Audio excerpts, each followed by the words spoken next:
collective will. Yeah. And you what up, Biddy? What up, Biddy? What is going? You going on covert missions now? To save the bees. She went on a covert mission. Bruh. She knew the mission was dangerous when she took it. Oh man. Yeah, like we can't, certain things we can't solve for. We can save the bees. We can say other little things like that, but it's certain stuff that we've already screwed the pooch on. You know what I'm saying? Like, so far gone. Yeah, it's like, and look, to be clear, what the science is revealing. You're the best. You got food. This nigga got food. I do. Give me B. This nigga got food. What the science has revealed is that this was going to happen anyway. This planet goes through those phases, but we exacerbated it and made it happen quicker than it was supposed to. Yeah, that's the issue. And when scientists were attempting to tell people that, they allowed politicians to talk them out of it because politicians was getting donor money from companies that didn't want to change up their business model in order to protect the planet, right? And because of that, we are where we are now, where this time of year has a taint to it for me in this area, because around now, like during the summer, the hot months and all of that, as well as in September, between September and October or whatever. Well, no, November. The chances of storms, extremely intense storms. I remember last year, damn near every day from July forward, we would see something pop up on the TV screen about really severe thunderstorms coming your way, potential for a tornado touchdown coming your way, that sort of shit.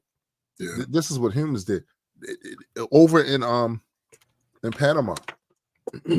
They had to relocate because they got about 300 islands or whatever around the Panama area, in that little archipelago area. They had to relocate people from I think the Gunas Islands. They had to relocate them and bring them on the mainland because that island is going to be submerged. What up, Dion? It's going to be submerged, right? So the good thing about one of the reasons I love Panama is because they take shit seriously. Right. It needs to be taken seriously, and they act on it. And they're not afraid to spend money on it. Right? It cost them over $1 billion to do that. And they did it. Like, nah, get them out of there, put them on the mainland, right? And they recognize there's going to be even more of those little islands that are going to just be not. Of course. They're not going to be livable, right? Yeah. Now, to be clear, the United States has done some of this. I mean, sure. But it depends on what state you're talking about. Yeah. And the political opinions of that state, the persuasion of that state as to whether or not they were going to take the shit seriously. And now there are places that are going to be kind of unlivable in the next few years, right? Because of either the way the median temperature has gone up, and these places are already hot. They're already hot areas of the country, right? Or the storms, the intensity of the storms and shit that they get in there. And we played around. Motherfuckers hate facts so much. They hate to be fact checked so much that they were willing to bet the planet on it and bet humans. What up, sis? And bet humans. What up? They were willing to bet human survival, right? On that shit. And not only just ours, because fuck us. There's a whole bunch of other species out here. You know what I'm saying? And we played games. We let motherfuckers who absolutely have like no background in science tell us shit about what the scientists were saying, and we believed them. We did that shit with the pandemic too. Yep. And we keep doing that shit. So, whatever the outcome, whatever happens, humans bought and paid for that. They bought and paid for it, and it's gonna suck ass, 100%. Suck. Everything will be fine. You know what I'm saying? Fine is relative, but yeah. Y'all just gonna have to make some changes and some shit. And by the way, there has been 5 mass extinctions previously. Right. Humans need to get out of the habit of believing that they are immune to extinction. We are not at all. We're just like every other species on here, on this planet. If conditions get to a point where we cannot function naturally here, we live before we die. Yeah, we live. That's a bar. We live before we die.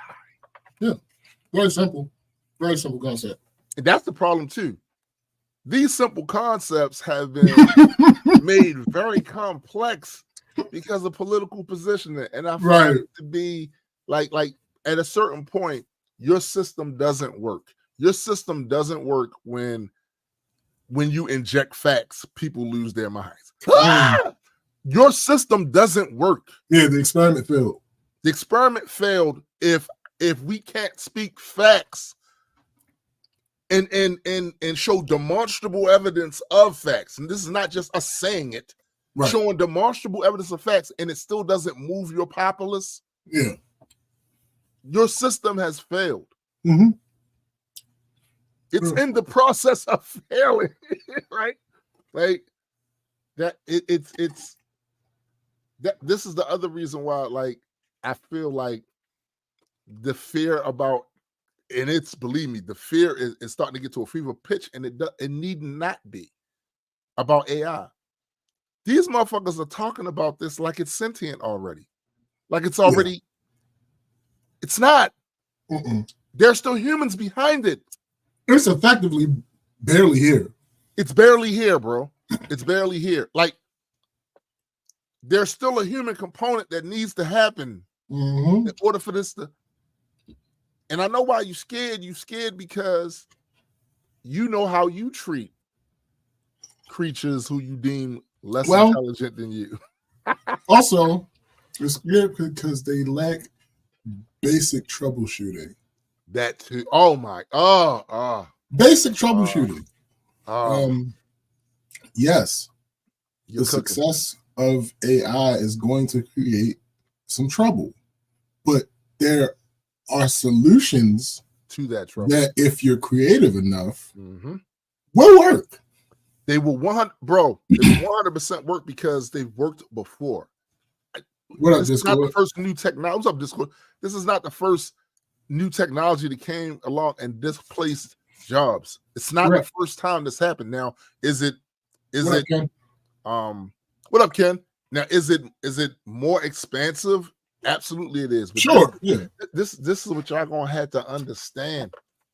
None of you were ever safe. What up, sis? You were never safe. And y'all speak to Hollywood real fast. Y'all got a special type of privilege over there, because you were under they were under the impression that nothing would ever change for them. Yeah, that doesn't make sense. It is an industry. It's an industry. All industries go through change. Every last one of them. And some of them don't survive the change. Some of them don't. They wind up going the fuck away. Thanks. Right? Like that's the nature of progress, period. And you listen, this is what I mean by the wasting of time. Because me and SBJ talk about this a lot. This is what I mean by wasting time. The time being wasted trying to put the genie back in the bottle, that time and that energy could be placed elsewhere to cushion that transition. But instead, you're trying to do something that has never happened. No. That has never happened.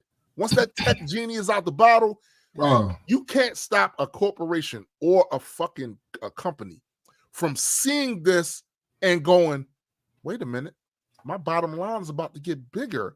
And this is more efficient. I'm not going to have to spend as much money. You're not going to stop them from doing, like, the idea that you're going to petition the government to say, ban it. Ban a coffee maker. No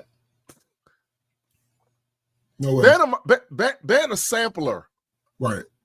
What the fuck? Like, stop it. I remember the first sample me and Sean Black ever had was a 7.6 second Digitech. You couldn't save the sample, and you couldn't actually auto loop it. You had to keep hitting the trigger to get the motherfucking loop to keep going around and going around. And you couldn't tell us we weren't at the pinnacle of science and technology, right? Fact. Few years after that, they made the ones that came with a floppy disk. So now you can save the fucking sample and auto loop. So now Sean didn't have to just hit record and on the track and hit the shit 3.5 minutes to get the full song. He had to do that shit no more. Right. Can you imagine if other producers came along and said, you're using a one with a floppy disk and it holds the sample and makes it auto loop? Well, I promise you there were. That's a shortcut. That's not true. I promise you there were. I promise you the motherfuckers exist. Do you know how ridiculous that sounds today? Right. That's how a lot of y'all gonna sound. I'm telling you, the moment some of this shit makes things more convenient for you, because right now it doesn't. Right. It doesn't. For the average person, this does not make things more convenient for them.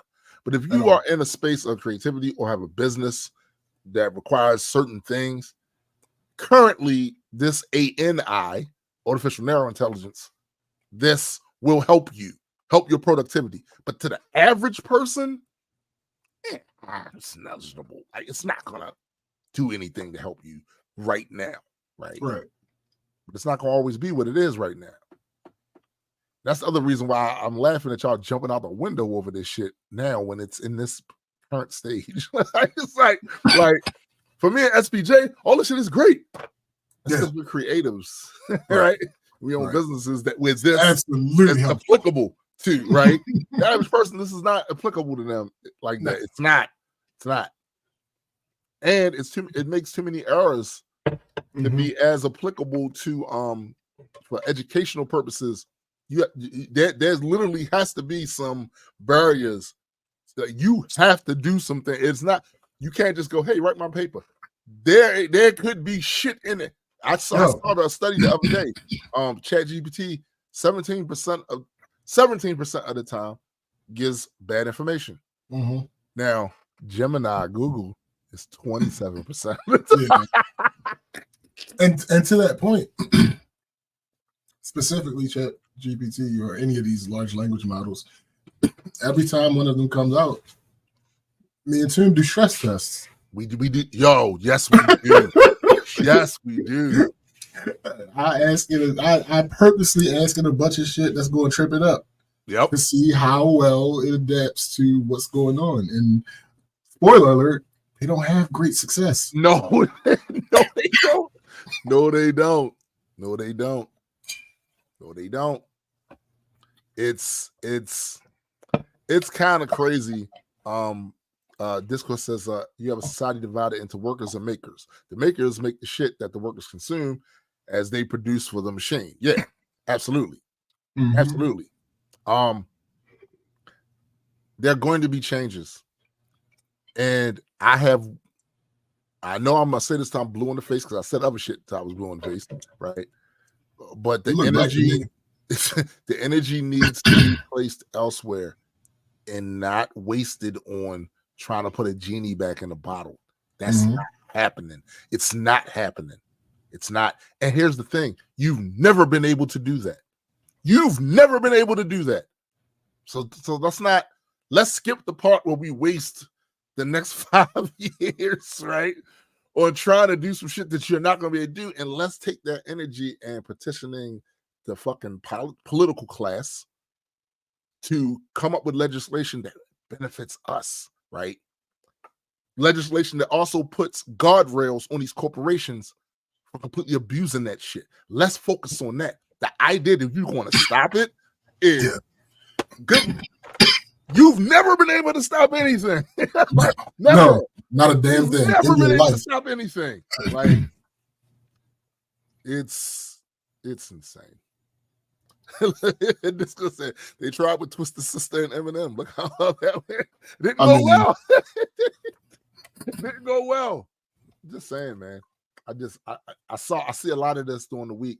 I saw something SBJ shared with me, a screenshot of somebody saying, yuck, AI instead of human creativity is an immediate no from me. As if humans don't create whack shit.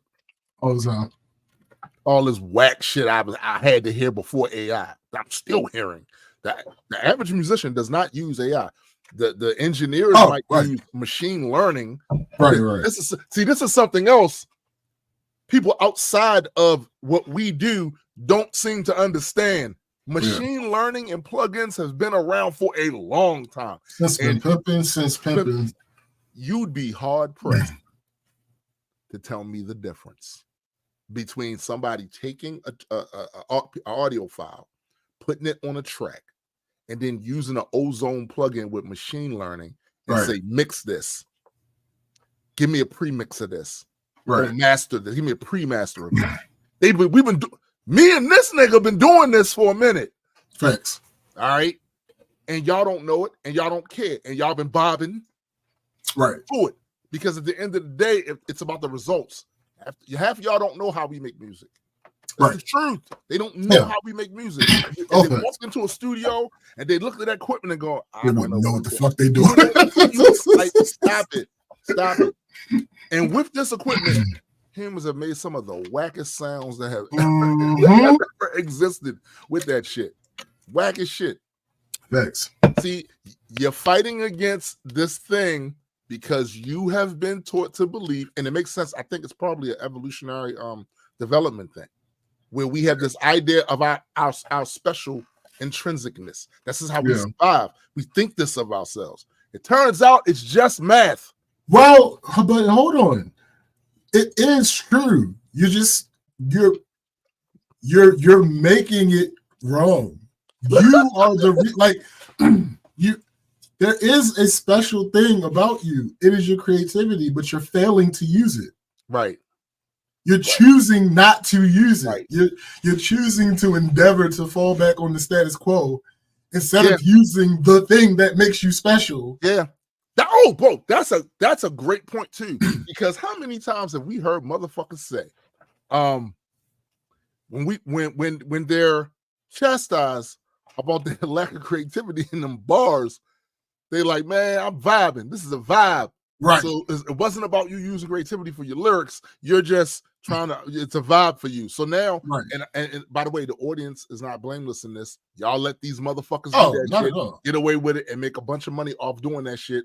And then they get up there on stage with their talentless ass, with their unskilled asses, and look kind of crazy. Right? Y'all let that happen. That's fine. Y'all did that. But trust and believe. The things there's nothing about you that's not right there present with your physical, your brain. Right. What I'm telling you is it can all be quantified. It might take some time. Maybe there are certain pieces of technology that don't exist yet that will exist in the next 5 or 10 years that will be able to do it. An algorithm, something, but it can all be quantified. And I'm gonna tell you, Graydon said to me a little while ago, this is before some of these current crop of AI devices came out. Can AI get ill though? Well, indeed it can. Indeed it can. Because apparently being ill is still math. Right? It's still math, right? And I know you don't want to give it up. You don't want to give up this idea that something that humans do can't be mimicked. But it's not true. We had other animals do that shit. They're literally birds that'll mimic voices.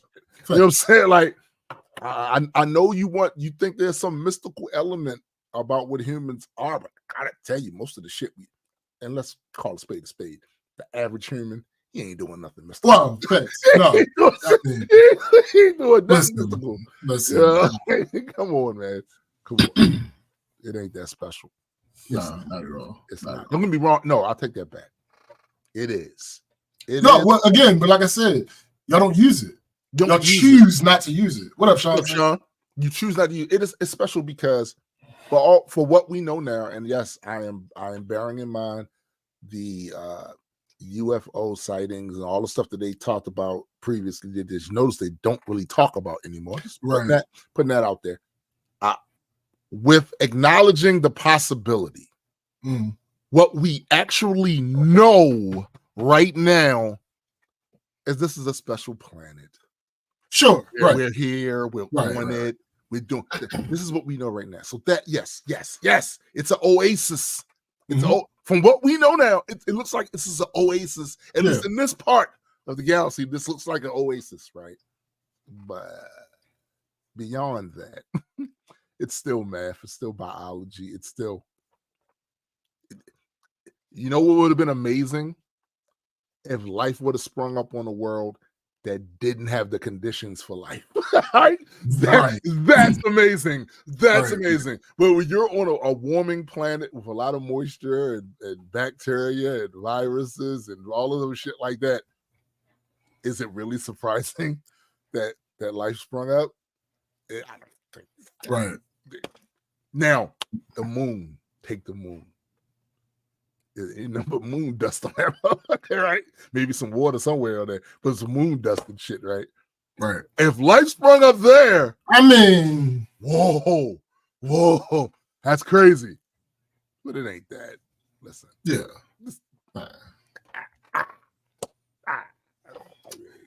I like us too sometimes. Yeah. We gotta stop the cap. Y'all. Look, we impress me sometimes too. We do. Right. We do, but let's not go crazy. I mean, they can't help it though. Right. That might be part of just the man's condition. It's humanity's thing. And I get it. And look, you can make the same argument about me and SBJ that every time we come up here on this show and we try to put the genie in the bottle. Nigga, thanks. Right? You know what I'm saying? Offense. He must be dumb. You know what I'm saying? He must be dumb. And it's like, we sit there and say, don't be dumb. How can we tell a man not to be dumb? You know what I'm saying? It's a pipe dream. So you can say the same thing. It's a pipe dream, but it's still one that I had. It's worth. I feel like it's the pursuit of it that's worth it. Yeah, like exactly. Perfection. We know we won't get perfection, but in the pursuit of getting perfection, you can get some really cool shit. Facts. You can get some really cool shit. You know what I'm saying? So absolutely, it's one of them things. But I just felt like this week made me feel shit. I saw, I was like, do we gotta do this again? We gotta do it again. Indeed we do. I think if I was a younger man, I'd be more hyped for it, but I'm not hyped for this, doing this again. I gotta argue with y'all about this stupid ass shit again. I'm not arguing. Look, in the 70s, last thing on this, in the 70s, I saw my first movie, Star Wars. And as I watched C-3PO and R2-D2 go across that screen, I want a droid. You have one. It didn't. Well, yeah. But then years later, reading comic books, you see Tony Stark with all this. Damn, that shit looked dope. Watch Star Trek. I saw them use the computer. Blah, blah, blah. Then Data some years later and shit. In 2024, we are this close to getting Jarvis. We are this close to getting C-3PO and R2-D2. And a lot of y'all loved that. Y'all wanted that back then. And then now, I got to hear that from y'all. Wow. We saw that shit in the movies. It's like, yo, that would be so dope. Now we about to get it. We watched Star Trek. This is the equivalent of us watching Star Trek and seeing the doors do this. And go, oh, that's fire. Then we're about to get it. Oh, no, the doors are doing this. Oh, fuck. Flip phones.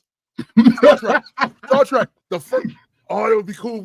They were selling these little toys. The first time I ever got burnt by an iron, I got burnt by an iron like twice, right?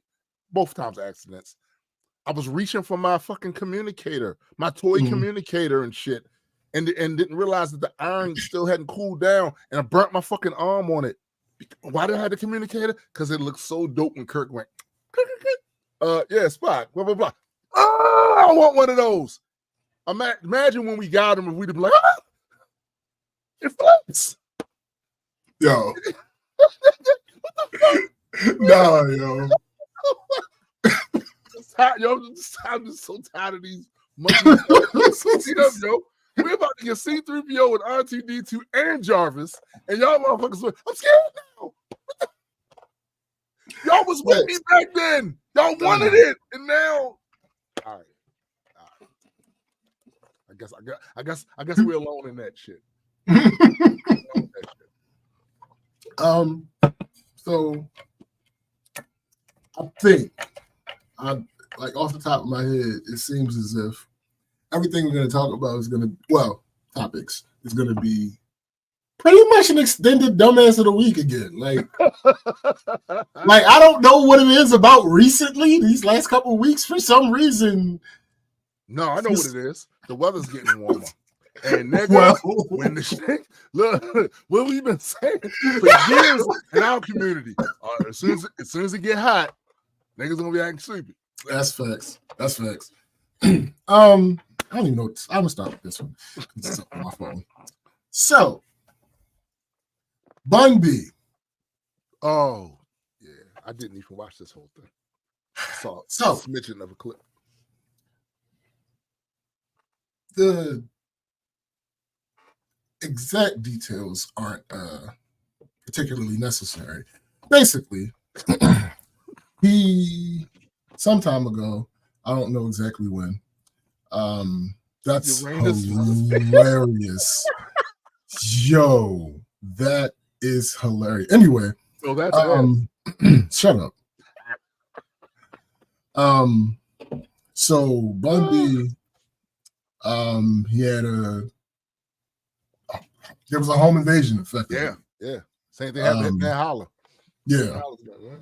And the guy came in, had the gun to Bun B's wife, had it to her head, and he was telling her to, not to make no noise, blah blah blah blah.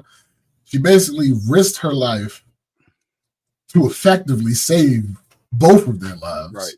Right. Because her making noise alerted him that there was something wrong. Right. He ended up shooting a nigga, beating his ass, and then calling the police. Right.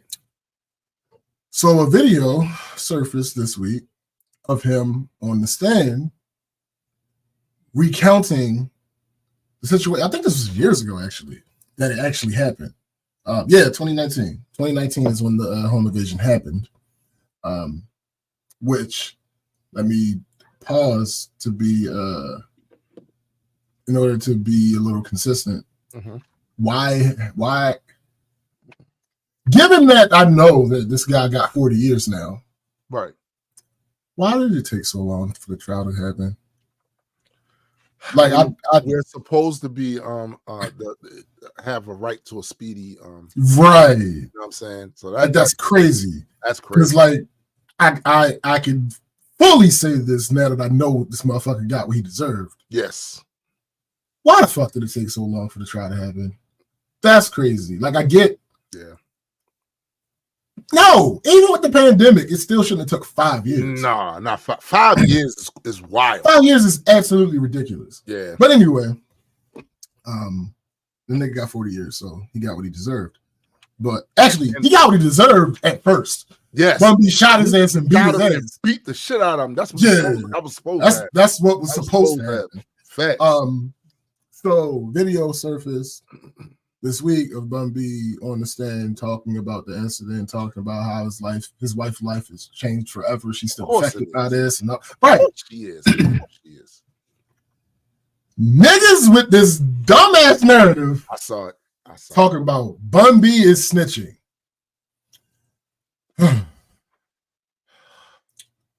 So, first of all,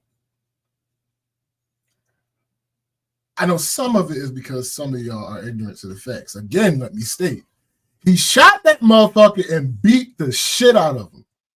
Also, they're ignorant to what snitching actually is. But that's number two.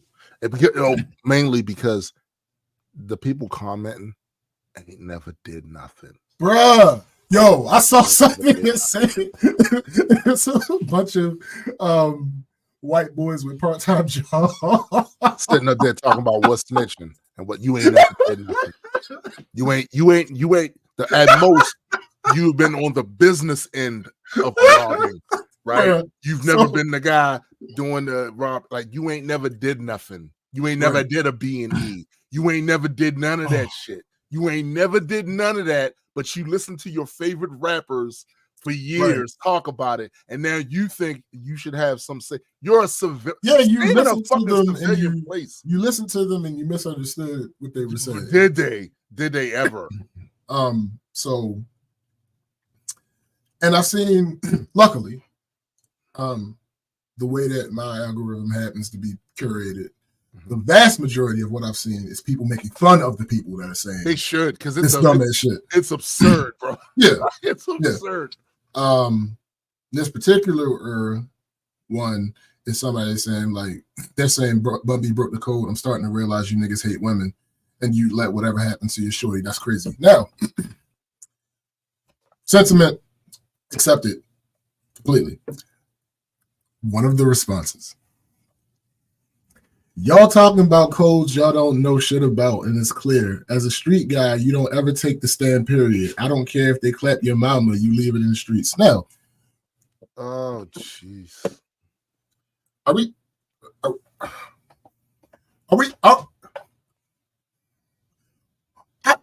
got a question. Go ahead. Are we intimating that in the year of our Lord 2019, Bun B was a street guy? He wasn't a street guy in 2019. In 2019? No, he was a wealthy musician. And again, he shot that nigga and beat his ass. He did exactly all this shit. This is the thing that killed me, yo. So the dude's just running around with that stupid narrative that somebody can clap your mama and you handle it in the streets. Part of what you're saying is that by handling the streets is you catch the nigga, you shoot him, and you fuck him up. Right. Bun B got that nigga. He shot the nigga shot him up and fucked him up. But also, the system. So basically, Bun B, who at one point may have lived that street, shit, right. But in 2019 was nowhere near that street shit anymore. Yet it's still enough street shit in him to shoot this motherfucker and fuck him up. Right? You're telling me that the guy who's no longer in the streets did not know the person who did this thing at all, was not participating in the act at all, snitched. He owed loyalty to who in this case? Who did he owe loyalty to? He owed loyalty to the guy that put a gun to his wife's head. You fucking chuckleheads. I just don't. I don't like it. I don't like it. Of course you don't. You know why you don't? I'm gonna tell you why you don't like it, yo. I'm gonna tell you two reasons why you don't like it. The first reason is because you have an actual working brain. That's one. The second reason is because you're from the hood.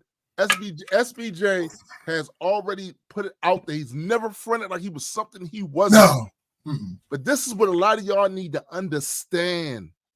You know how many the vast majority of people that live in the hood do not live by the criminal code. They're not part of that subculture. Misunderstood concept. Yeah. You really think you think these people choose to live there? You think if they didn't have the opportunity to dare tomorrow, they would get the fuck out of it. The average person that lives in these areas is not committing crime. No, at least not to the level of what the stereotype is. Yeah, right. Right. There's a subculture. We've been saying this on the show for a minute. There's a subculture there. So let me explain to you, since all you typically get is the marketing about the subculture and not the actual culture there. Right. So the actual culture there is usually full of people that go to work, go to school, and handle their business. It's dangerous around this motherfucker. So the average person that lives around there learns, because of the subculture being what it is around this motherfucker, I have to keep my head on a swivel. So you gain instincts about how to carry yourself. For instance, it is a well-known fact in Baltimore that if you go into another neighborhood where you know nobody and then enter in one of their corner carryouts, you, sir, are taking your life in your own hands. It might be an issue. Yeah, it might be an issue. That's part of the culture there. You don't have to be somebody that's out there actively selling drugs, shooting motherfuckers, robbing them, none of that shit to understand that, because you live in this area. Here's the other thing that someone who is not part of any of that subculture learns when they're there. I'm going to have to punch a motherfucker in his face if he violates or attempts to violate me or mine, because if I don't, otherwise it don't stop. Bad breath on a hyena in this motherfucker if I don't do that. Now, this person doesn't have a criminal record. This person works, goes to school, probably even gets good grades, but they know I'm going to have to smack the shit out of this motherfucker if he say or do some things to my girl while she's out here. I have to do this because if I don't, this shit will never stop. And that person, when they grow up and get a good, better job, live out the neighborhood, you look at their shit, they have no criminal record, but they come from this area. This person can rightfully claim to be, I'm from the hood. I follow hood rules as it regards to protecting myself, my property, and the people I care about. I did not go out there and sell drugs. I did not go out there and rob people. I didn't do any of those things because I didn't have to, and it's not in me to do. I'm not cut from that. That's some dumb shit. I think that's dumb shit, so I don't do and participate in dumb shit. Don't get it twisted though. I still got hands. I'll beat your motherfucking ass because I come from this environment where, look, that's how you had to survive here. That's how you had to survive here. Motherfuckers be getting that shit twisted. There's people that engage in the subculture. My goofy ass engaged in the subculture. I didn't do everything the subculture was doing. I did some of the shit the subculture was doing. So SBJ, you see him, very well-spoken young man, isn't he? Very intelligent man, is he? Run up on him. Run up on him. That coming from the hood. That's it. Not that he's a criminal. None of that. And y'all got it twisted where y'all believe that everybody that comes from the hood is out there selling drugs on the street or shooting a motherfucker in the drive-by. That's not how the hood is. It's not. Most of the people that live in the hood do not engage in that subculture. And that's why talk to any older person in the neighborhood, they will tell you it's always the same guys getting locked up, getting shot. It's always the same guys. That's a subculture. And because of media and of course music, even in the hip-hop lane, it got pushed that hood culture is shooting and getting high and selling drugs. No. It's a bunch of blue-collar motherfuckers in the hood. Facts. Yo, growing up in an open-air drug market, bro, it's different. You see some shit. Unfortunately, you have to participate in certain shit. You kind of and because y'all all live in the same neighborhood, you know the niggas. You know these people. Some of them are friends. Some of them you went to school with. They're friends of yours, and they see you. That's my man's. And yes, it is entirely possible that if somebody does something to this civilian who's a blue collar guy, there are going to be repercussions because guys that live in that subculture are friends of this guy. They know them. They fuck with them. So if you do something to them, it's probably gonna get bad for you. If them niggas catch you, it's probably gonna be bad for you. That does not mean that guy should be now locked up on some RICO. No. These are people I know his mama. I know his mama. Yeah, he out there. We used to play football in the corner. We played Nintendo. It's just that he went his way with this shit. I went my way with this. Come on, bro. Like, these realities are not readily made apparent because of the nature of our entertainment and media. That's all. But I'm here. But you guys are cool because those of you that didn't come from it, but you listen to this show, you're talking to two dudes that came from the home of the wire. And I'm telling you, I'm telling you, is it dangerous? Yes, but it's dangerous because of the subculture. It's not dangerous because of the overall culture. It's mostly blue collar working ass motherfuckers in these hood centers. Facts. They go to work every day. The kids go to school. It's like, it's what it is. It's the whole thing. These dumbass motherfuckers. I had to put that in there because, like, what are y'all talking? What are you do? Yo, not only that, know what you're talking about. It's and yo, I saw a lot of those comments and I was thinking to myself, so they was trying to clown them, being in tears up there. Yo, yeah, that too. Like, what are you talking about? Y'all don't care about. So, first of all, I gotta say, when I saw that, I didn't see a bunch of tough He-Men. Right. What I saw, niggas that never had girls before. like I saw a bunch of niggas that never really did nothing. They only going off of what they heard from some of these songs and shit and completely misinterpreted what the motherfuckers was actually saying. Like, what are you even going on about? Like, what are you going on about? On the record, if me and SBJ make a plan to rob Restaurant Depot, right?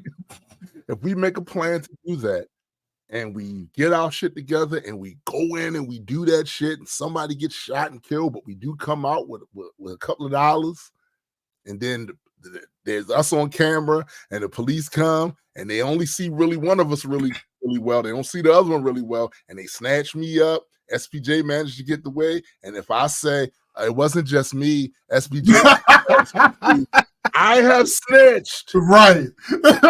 We planned this together. We made a pact to go in no matter what happens. Right. Do this lick. Come the fuck out with some cash. Do hella high water. And when I got jammed up and they was about to sit me down with a bunch of time in order to save my own ass, the time they was about to give me, I told on SBJ, that's snitching. Right.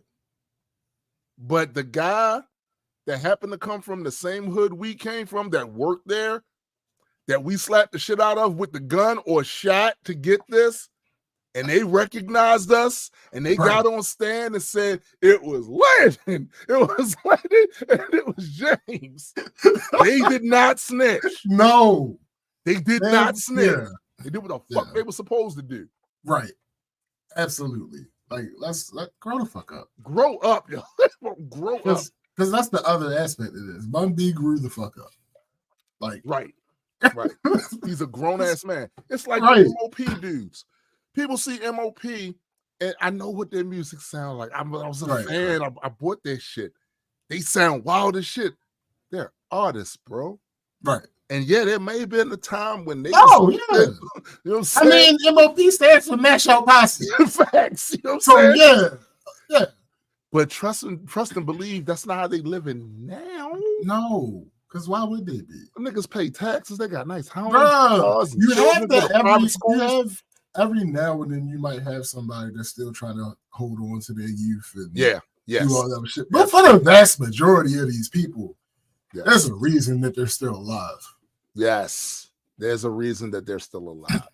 They're still alive because they put certain shit into the side. And we all have seen the ones of them that don't put it to the side. Right. And we see what happens to them. We see what happens to them. Right. So absolutely, I am not going to penalize a former street dude for cleaning himself up and becoming a respectable member of this society, paying his taxes and living a good life, making sure his kids are straight, making sure his family and shit straight. And then somebody tries to drag him back into that shit. He does what he has to do. And then he goes as a respectable citizen and tells the police, hey, look, I did what I had to do. What was he supposed to do? Was he supposed to go to jail for defending his home because he shot a motherfucker? Like, nah. That's the part about it that these motherfuckers clearly it just goes over their head. Mm-hmm. And I've said it several times, but apparently it bears repeating. Yes. He shot that nigga and beat his ass. Right? So, because he did more damage to that man, yes, physical, yes, than that man did to either of them, right, it only makes sense that he would have to explain himself. Yes. He did not drag that man in from off the street to shoot and beat his ass in his home. That's right. Not what happened. What are we talking about? Hey, yeah, okay. He busted into my shit. He had my wife. I heard her. I heard him telling her not to make any noise. I heard her making noise. Right. I came down. I did what I had to do because I felt like her life was in danger. Also, and he had broken into my house. He broke it. Yo, here's the thing too. I say the same thing. I've said the same thing about Tupac. You niggas get on these social media sites and be stunting hard as shit. Mm-hmm. A lot of you niggas cowards. And Bun B came down there and did what a man does, what really any adult does, trying to protect their home and their family. That's what he did. We have proof that he's willing to shoot and stomp your ass out if you violate. I don't get proof about none of that from none of them guys commenting under that picture trying to talk shit. I don't know about that. Pac stood 10 toes down when he saw a brother being abused by the police officer. He shot the cop. Yep. What I do, you can say Pac never sold drugs. He never. You can say whatever you want. You can say whatever you want. But we have proof that he stood 10 toes down because he went to trial for it. He went to trial and for won. All you motherfuckers commenting. By the way, he won. But all you motherfuckers commenting under this shit, trying to talk shit about Pac ain't never do this, Pac ain't never do that. Bun B, you did this. One thing I do know about these guys is they gonna do that shit. When a situation arises that is similar to the situations you claim you would do things in, they did things in. They did things. They did things. Your ass, we don't know nothing about what you said you gonna do. Right. Oh, you on here talking super tough with this text. Right? But we know what they did. Facts. Same with Soulja Boy. Y'all can say what you want. And there's been evidence that a person or two may have put a little fear in his heart. We saw it. Yeah. But when Big Draco, but listen, the niggas came tried to pull that shit in his house. Nah, nigga, no. Nah, he sent somebody. He laid them niggas down. He sent somebody up out of here. Facts. He got them up off of the stage. Like facts. They out. Say what you will in the comments. He looked call him corny, call him all that's what you want to say. But listen, I know what I know folks, that when a situation arose that y'all say y'all would do something in, he did something. He did something. I don't know about y'all. I don't know. It's like that's what I know. But let me tell you something else about the streets too. For motherfuckers that don't know. You hang out, the people you grew up with, people you became friendly with from living in that neighborhood. A lot of niggas talk tough. A lot of niggas say what they're gonna do. You don't know what them niggas gonna do until the situation pop up. And as someone that's been in situations, I've seen people carry it the way I felt they should have, and I've seen niggas not do that too, even after all of this talk. Even after they wearing the thug kit, they got the Timbs on, the pants, this, and I've seen them not do what they said they were going to do. So when I see y'all typing this stuff to a man's man who shot a dude who put a gun to his wife's head and then stomped his ass out in there like he was supposed to. Let me tell you, when the Rock gets up on that turnbuckle and does this, that's what it was like for me when Bun did that. Bruh. I was like, facts. Yeah, that's what you're supposed to do. Y'all talking about it. Y'all ain't never been in those situations that we can see and verify where you was in a similar thing and you reacted the same. Nah. And I'm gonna tell you something else. Some of y'all wouldn't do what Hitman Holler's girl did. So I ain't trying here. Facts. Man, all the girls shot these niggas. Like, facts. Yep. What? What? So I don't want to hear it. It's easy to talk that tough shit in text. Yeah. See what you're going to do in that situation. Because believe me, when you're in a situation where motherfuckers trying to kill you or kill your loved ones, whatever, time it's a whole complete different thing. And your body, you're still human. Your body is going to have fight or flight. That's what's going to happen. You either going to shut down or you're going to activate. And y'all niggas be talking like you're going to activate. It's a reflex for me. Yeah, all right.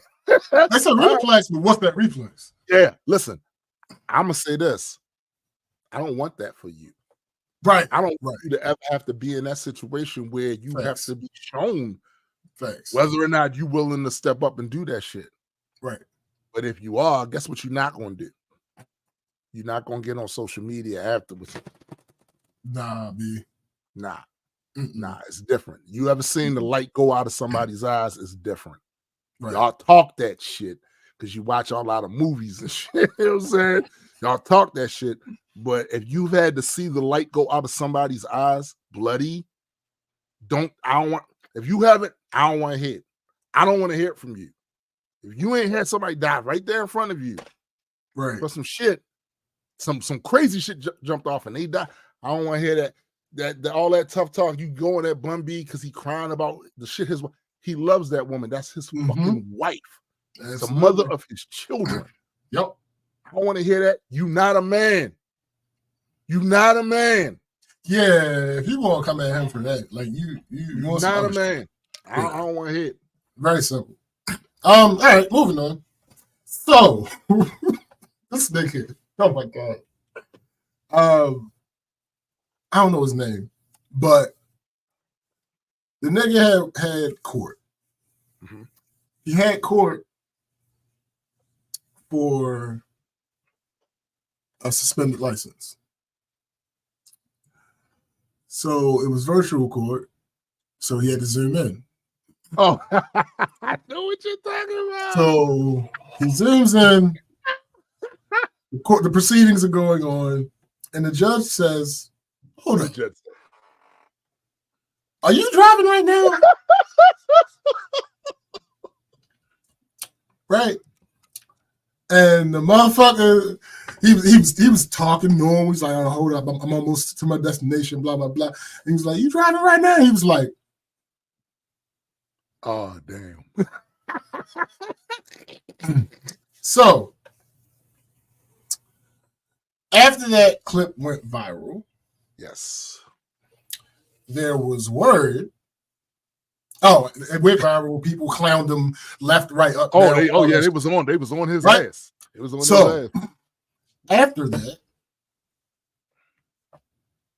I don't even want to say the word news. Information came out that he was a victim of a clerical error and that his suspension should have been lifted 2 years prior. Right. So, yes, obviously he's one of the dumbasses, but the dumbass that I'm focusing on is the person who quote tweeted that information and said, "Let the apologies be as loud as the disrespect." My man, what I would like to ask you is, what apology? Because fuck the system, right?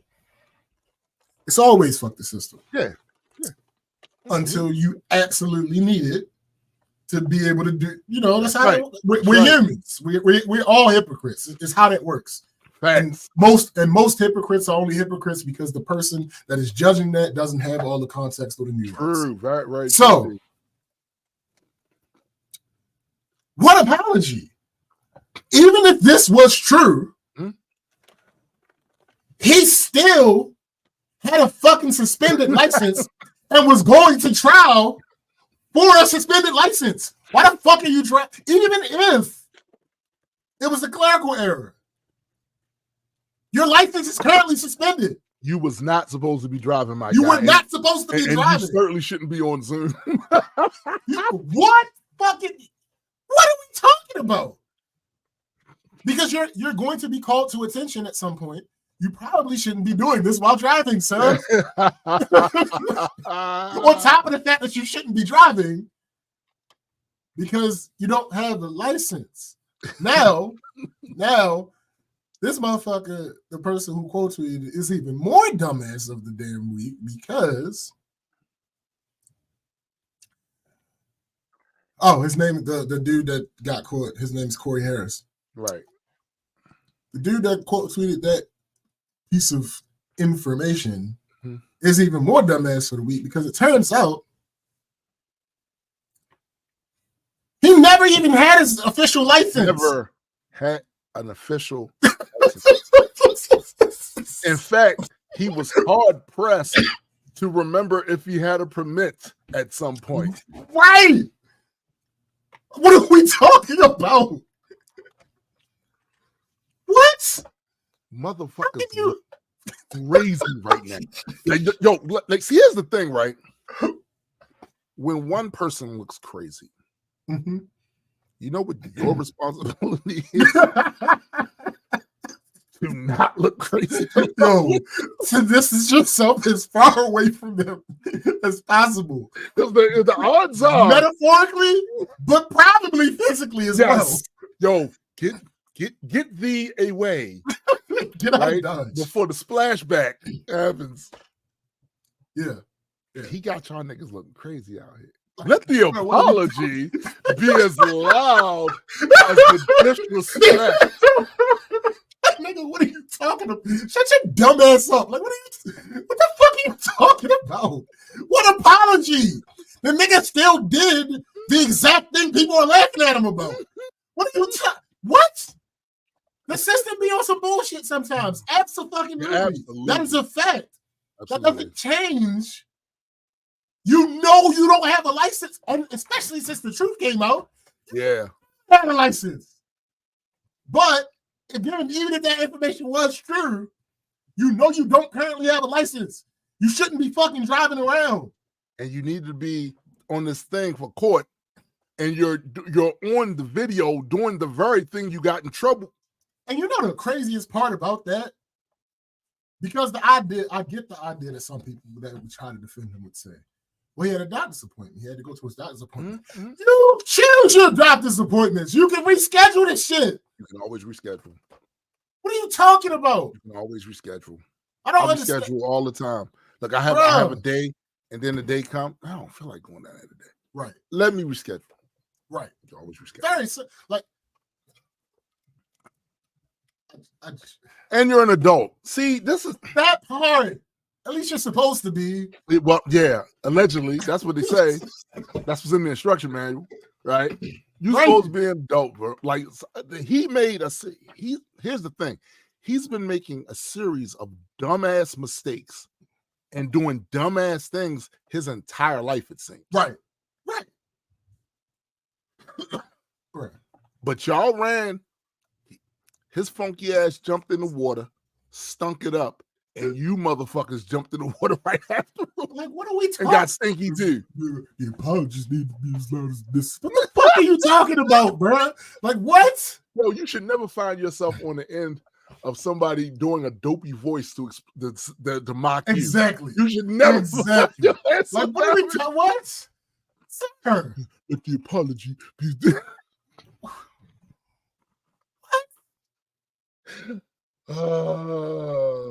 Like, mercy. I don't know. I kind of want to see if he ever responded, but I had already got rid of the tweet. It is what it is. I mean, anyway, next up, because these motherfuckers just be dumb. Like they be dumb. It's just what it is. Now maybe keep going. I can hear you. Keep going. This one is a question. Motherfucker is dumb as I feel like this motherfucker is dumb. Like, because we've had conversations on here about, fundamental things that we may or may not understand the way that we should. And I have a couple of those things. Some of it is because I'm neurodivergent, but some of it is just because we're fucking human. We all make mistakes, right?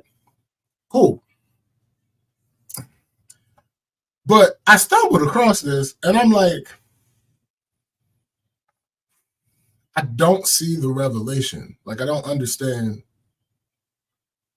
And maybe it's just somebody trying to make their thought deeper than what it really is. I don't quite understand. So that's funny. Okay, so this person tweeted, most of the trick to having friends as an adult is accepting all invitations and then subsequently showing up. I have several issues with this statement.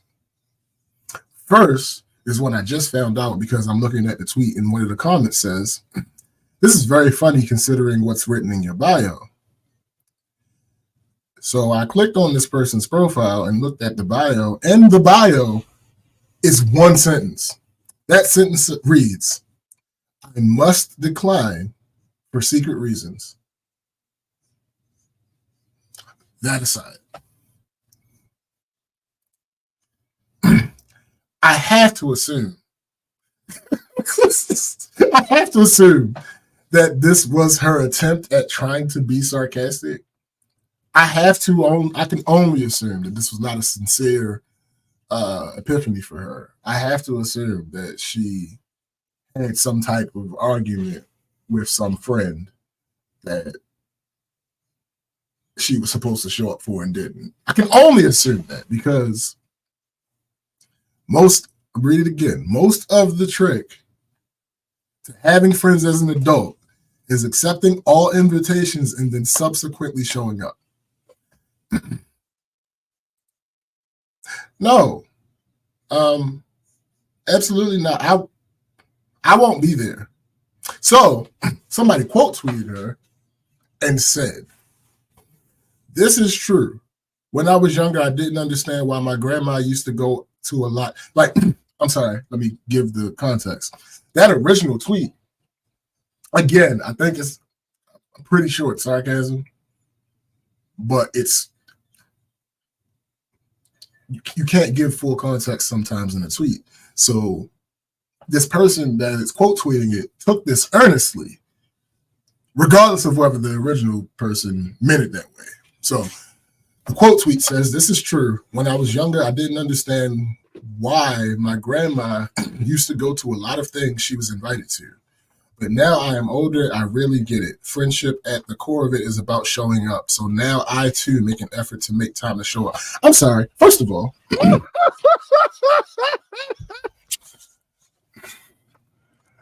me read this part again for those of you whose heads it went over. I didn't understand why my grandma used to go to a lot of things she was invited to.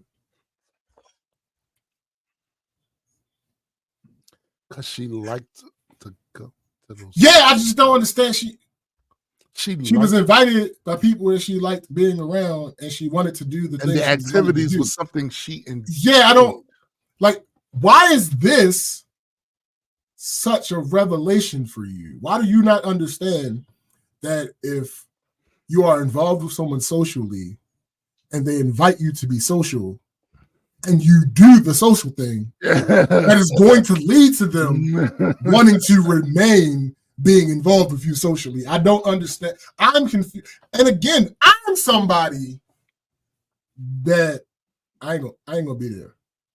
Yeah, that's me too. In general. That's me. However, that's my family. Right. Like, however, we doing this? All right, bet. Once I say I'm going to do right, I'm in there. Exactly. But again, I'm sorry, I gotta read this part again. I didn't understand why my grandma used to go to a lot of things she was invited to.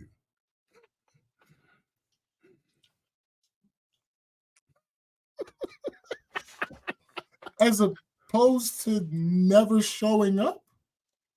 That's how you get no friends. You ain't figure out that the stuff they was inviting her to was things she very much obviously enjoyed. Bruh. And that she enjoyed the company of these people. Bruh. So that's why she went. Instead, you made it all about, first of all, I got to say, the person that said that about always showing up when people invited, you have shown. I love when motherfuckers try to make a point that shows, at least they want to show, that they know some shit. Right. And then they make a point that winds up being the complete opposite. Yeah. You know what I'm saying? Right. That you don't know some shit. Sandy, that's possible. Because like I said about the original tweet, it is often difficult to get across full context in the tweet. Yes. However, the tweet is pretty long. It's not like it was like 7 words. Right. And we're left to wonder. Mm-hmm. The entire tweet. This is true. When I was younger, I didn't understand why my grandma used to go to a lot of things she was invited to. But now I am older, I really get it. Friendship at the core of it is about showing up. So now I too make an effort to make time to show up. Like, what? I just don't. Yo, people are dumb. This girl said, did your grandma make a lot of pineapple upside down kicks when she went to play? Bruh. Like it's exasperating, yo. It's also exhausting. Like, we laugh because it is to laugh. Oh, thanks. But it's also exhausting because sometimes, right, we make the humor in it. Yeah. We find the humor in it because when we first see it, it's what? To be clear, this is the opposite of me punching down. I'm an introvert. Yeah, the sentiment of the idea is something I would relate to. However, I understand that this is the consequence of this thing. Yeah. The thing that bothers me is you don't seem to understand that that's the consequence to this thing. No. No, they don't. It's again, bro, it's one of these things where it's exhausting, but I guess it's part of also humanity's main issue. People be dumb. And they say these things, but the thing that killed me about it is, all right, so before the internet, people would say these dumb things, and the only people that would hear them is their circle of friends. And then, of course, if as long as it's not a bubble where they only just an echo chamber where they just people will call them out on it and they have a good laugh. And you dumb motherfucker and all that other shit. Now we live in the era of the internet where these little brain farts, we get to smell them because you're gonna put that shit all online. It was like, thanks. Yo, thanks.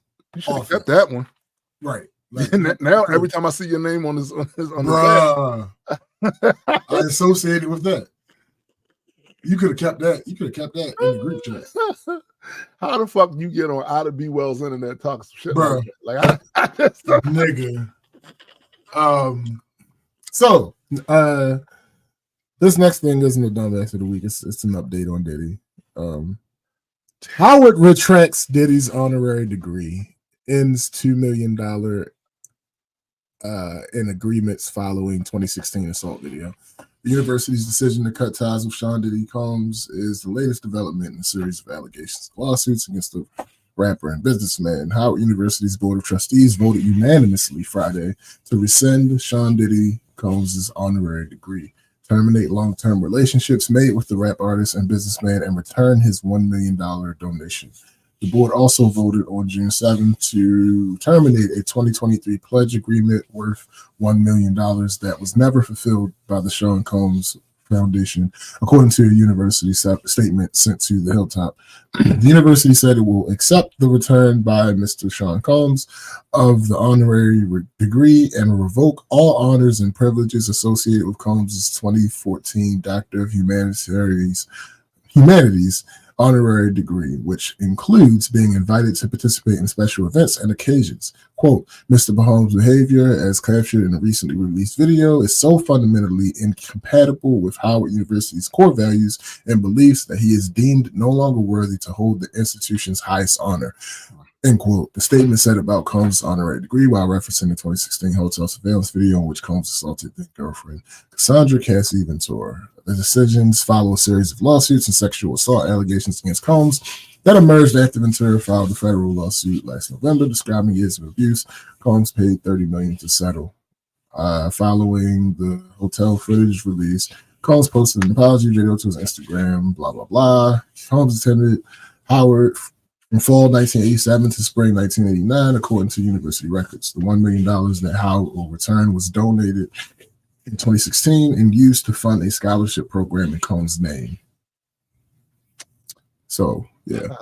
So it's funny because last week, SPJ went through a very exhaustively detailed Rolling Stone magazine article that did what it set out to do, and that was an expose on the one man, Sean Poofy Combs. And I still saw this week people after they had read that saying stuff like, there could be some facts to this. Yeah. I just like there could be some facts to this. Did you know how long that fucking see how much that they cross-referenced and did? But there just could be.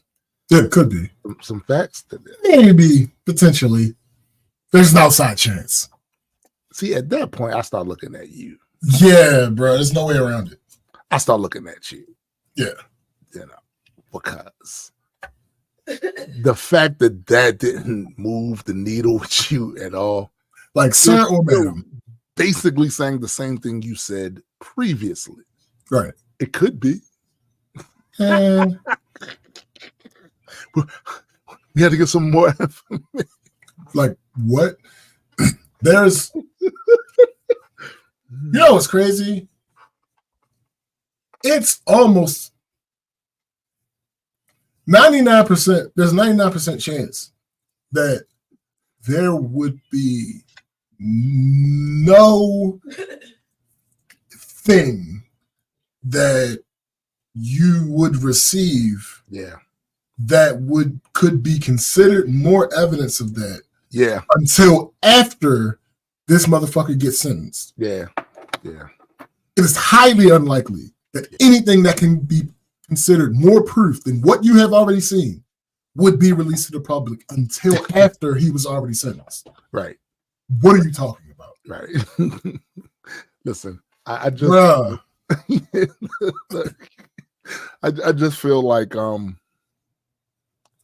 of the things that we have often said on this show is that some people aren't defending the celebrity. Yeah, no. They're defending themselves. And this is one of these cases where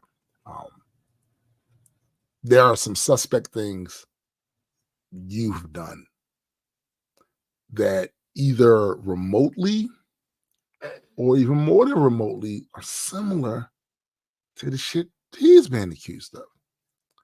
And you have an invested interest in keeping a certain type of doubt or scrutiny on these victims as a narrative that's already here. Like, that narrative is so prevalent in our culture here that women who have been violated don't want to say anything. Right. That's how prevalent that is. Because they know they're going to hear the bullshit from people who are fans of the person, or even not even fans, but they might share the same gender. They might share the same ethnic group. They might share the same economic status. And so one of the other things they might share is that they have engaged in behavior that can be looked at suspiciously. Right. So they feel like, nah, I'm not going to say it happened. Then they fall back on this old canard. I wasn't there. Motherfucker, you wasn't there for 99.9% all the things that has happened on this planet in history and everything else. That is not how we learn things. Absolutely. That is not how we learn things. The shit you went to school to learn, you weren't there for most of the shit when that shit was discovered. Correct. Or developed. You wasn't there for that. This whole, if that's your bar, I had to be there. If I wasn't there, I had to be there. I wasn't there. I couldn't. That's the only way we learn things. You have to be there. So to be clear, when the first early man decided to put one stick here and another stick here, then you know that's and did his math shit. That's the only way we can know that math is right. Is and 1 times 1 is 2. Yeah, that's all. That's the only way we can know. You had to be there. What up, Stella? What up? What up? What up? What up? I like. They fall back on that a lot. I see it happening a lot, and I'll be like, "Is that how you learn everything?" I think, yeah, I think that's why those people. It's no coincidence that those people happen to be dumb. Yeah. So yes, I think they are being consistent. At least I do think they are arguing in good faith. I will give them that. Hilarious. I at least think they are arguing in good faith. Because in order for you to learn, you have to be there when the thing happens. So that's when you're dumb. That makes a lot. That makes sense. For you, that's how the learning begins. Right. You had to be. You literally had to be there in 1969 when the rocket went to the moon. You wasn't there. Martin Luther King said, "I have a." I know you saw the video, but you weren't there. You wasn't standing there in the audience when he said. No, I wasn't there. That nigga was talking about a nightmare. Right. Like, look. Like what? What do we? That's Humans. Yo, y'all so fucking stupid. They're a plague. Oh my god.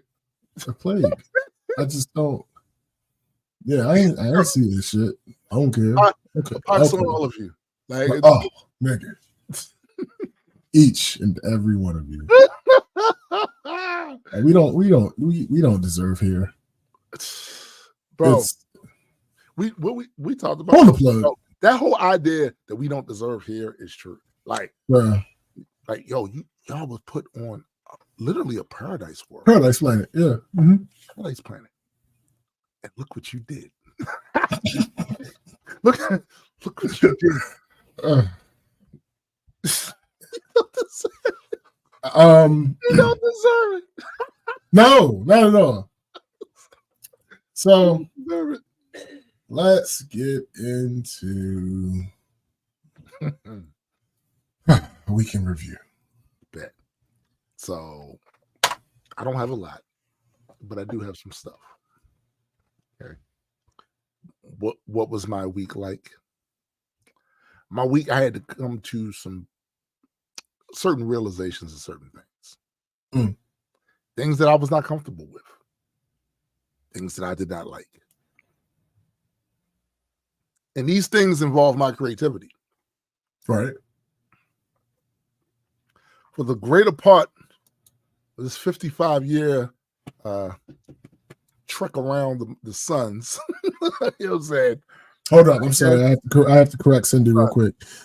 Cindy, I think loom works too. It looms large. Yeah, I think loom works too.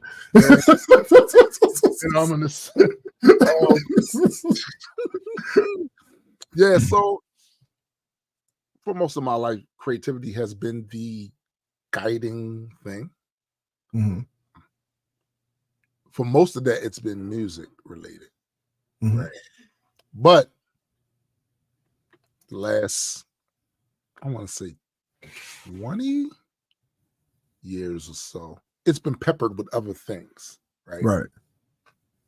And the longer I went through it, the more those other things began to take priority or precedent over the music man. And at a point where I had publicly announced my semi-retirement because those other things just draw me more. Right. And I've done the other thing. I felt like I got out of the other thing what I was going to get out of it. Right. Yeah. Oh, okay. My bad.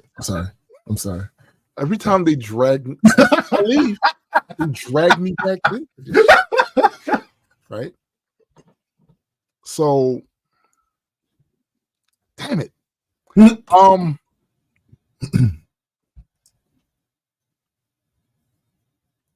Something SBJ says all the time on here is that there's always music. There's always. Unfortunately, or fortunately, depending on where you stand with it, I am under that umbrella. Mm-hmm. Because it's too easy now. And I feel a way. Also, I have been seeing just this emphasis. Niggas is rapping. Niggas is rapping, baby. Niggas is rapping. Facts. Lupe just dropped. Thank Kendrick, by the way. Right. Niggas is rapping. Mm-hmm. Lupe is about to drop an album at the end of this month. Close to the end of this month. He's already released 2 singles from it. Yo. He rapping. But when does Lupe ever not rap? I mean, yeah. The only time he doesn't rap is when he doesn't release anything. Right. When he releases something, he's gonna rap. Facts. Look, I can't promise y'all when the shit is gonna whatever. Irrelevant. It's irrelevant. But just know this shit is cooking because it's too easy now for me to do certain shit. Facts. And way too easy. And now you have no excuse. It's rapping. Yeah. They rapping. Yeah. When I see them doing that, I'll be like, yeah. They rapping. Snoop and them. Look at that. Snoop, Dez, Corrupt. Lady Rage, murdered that entire. They rap. Absolutely. And I'm on record as not liking Snoop raps. Yes, that's true. You said Snoop was rapping. He was rapping. Snoop was rapping. They rapping. See, I know previously the stuff that they was floating around, the industry was floating around and putting a sign on to say, this is rap. Meh. Those were vibes. They were vibing. They're vibers. Yeah. The rappers out now. Yeah. Kendrick that we did. Kendrick made Drake rap. We not gonna act like Drake rap. We not gonna act like that some of the stuff that Drake dropped. He was rapping. Now it might have been 20 people responsible. I mean, listen, hey, it is what it is. He was rapping. He was rapping though. The nigga was rapping. Even that last week that nigga was rapping. Yeah, I need to rap. Shit, I'm gonna have to rap. Oh shit, I gotta rap. Like, even if y'all helping me, it's gotta come off like facts. You know what I'm saying? So any MC will tell you, when you start seeing people rapping, it makes you as soon as a beat comes on, you start getting that. Yeah. Rap. Damn you all. Damn you heard Rhapsody new album?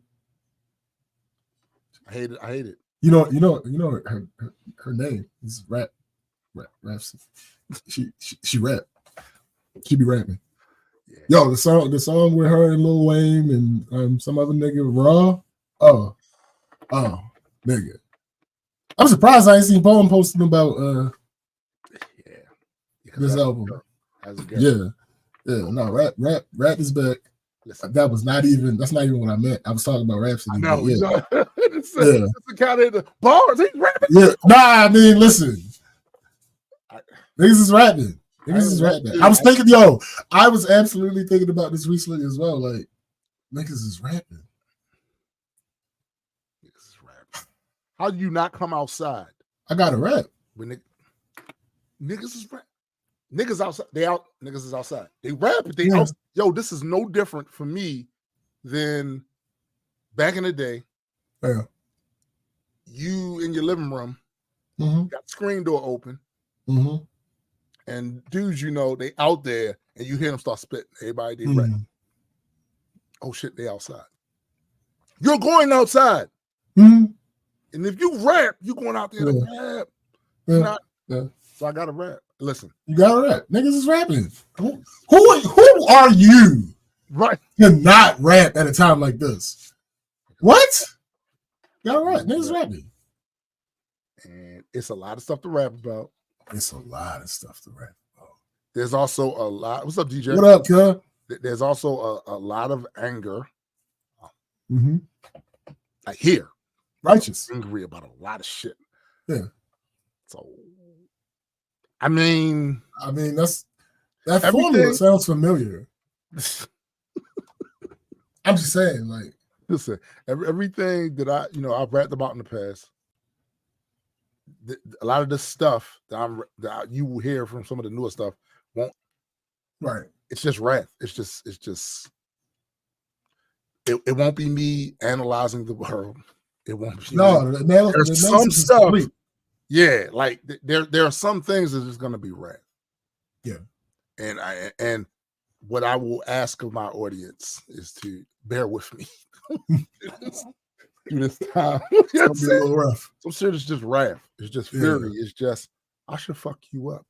Like is that because that's what I feel in here? Is it going to be peppered with other stuff? Of course. Y'all heard the little verse I dropped where I was talking about fucking bonobos. Like, you know what I'm saying? Like, it's going to be peppered with a lot of that stuff, but a lot of it's wrath. A lot of it's not wanting to be here. And I don't mean here in the living. I mean here. Right. Facts. Yeah, a lot of that's that. I saw a friend of mine, very talented, creative dude, made a post about just how fucked shit is and how he didn't want to be here.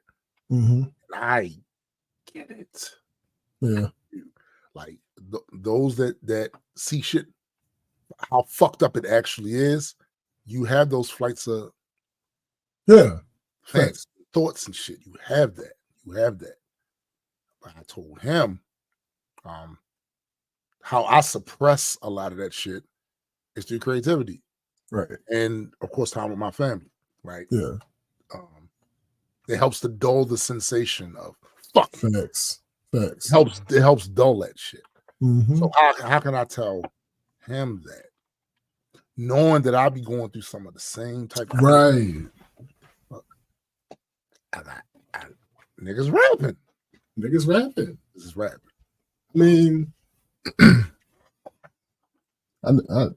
can I just say something? Yeah.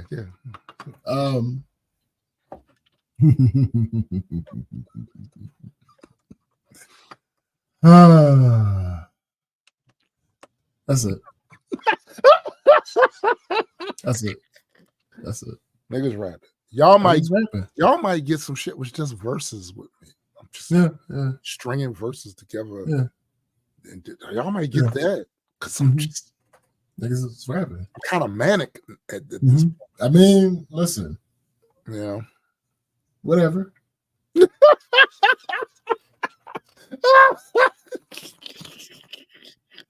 Like I'm not in the mood, I think, for the slick, super artistic, hooky. I'm rapping. Rap. Yeah. I mean, don't get me wrong. If it comes across, if it feel right, I mean, of course, I went in there, but you can't. Yeah, I've been feeling like I'm just rapping. I mean, don't fight the feeling. So every so often you can see me drop something. Fight the power, not the feeling. Yo, this nigga. I'm just saying. This nigga's ass. I'm just saying. I had seen it. I know you did. I mean, that's why I can't stand it.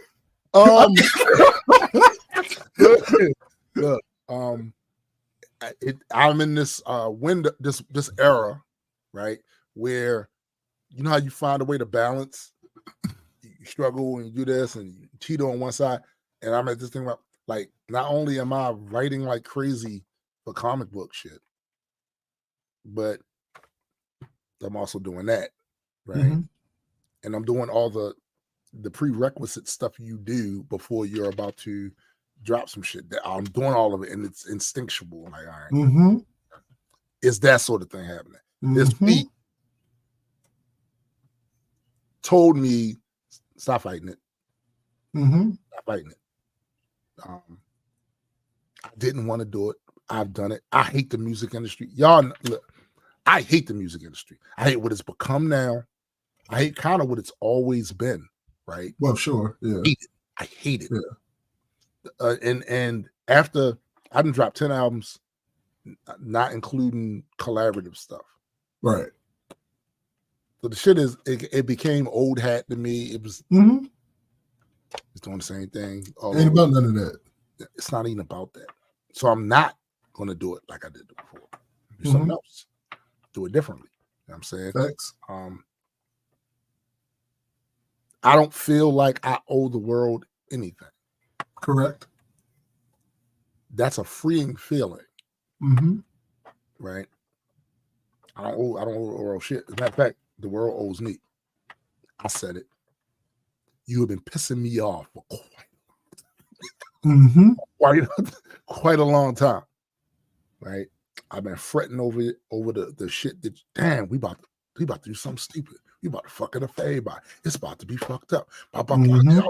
Y'all doing this again? Why are y'all doing this again? I thought we was done with this. We doing this all over. So a lot of shit is gonna be wrath. It's gonna be wrath.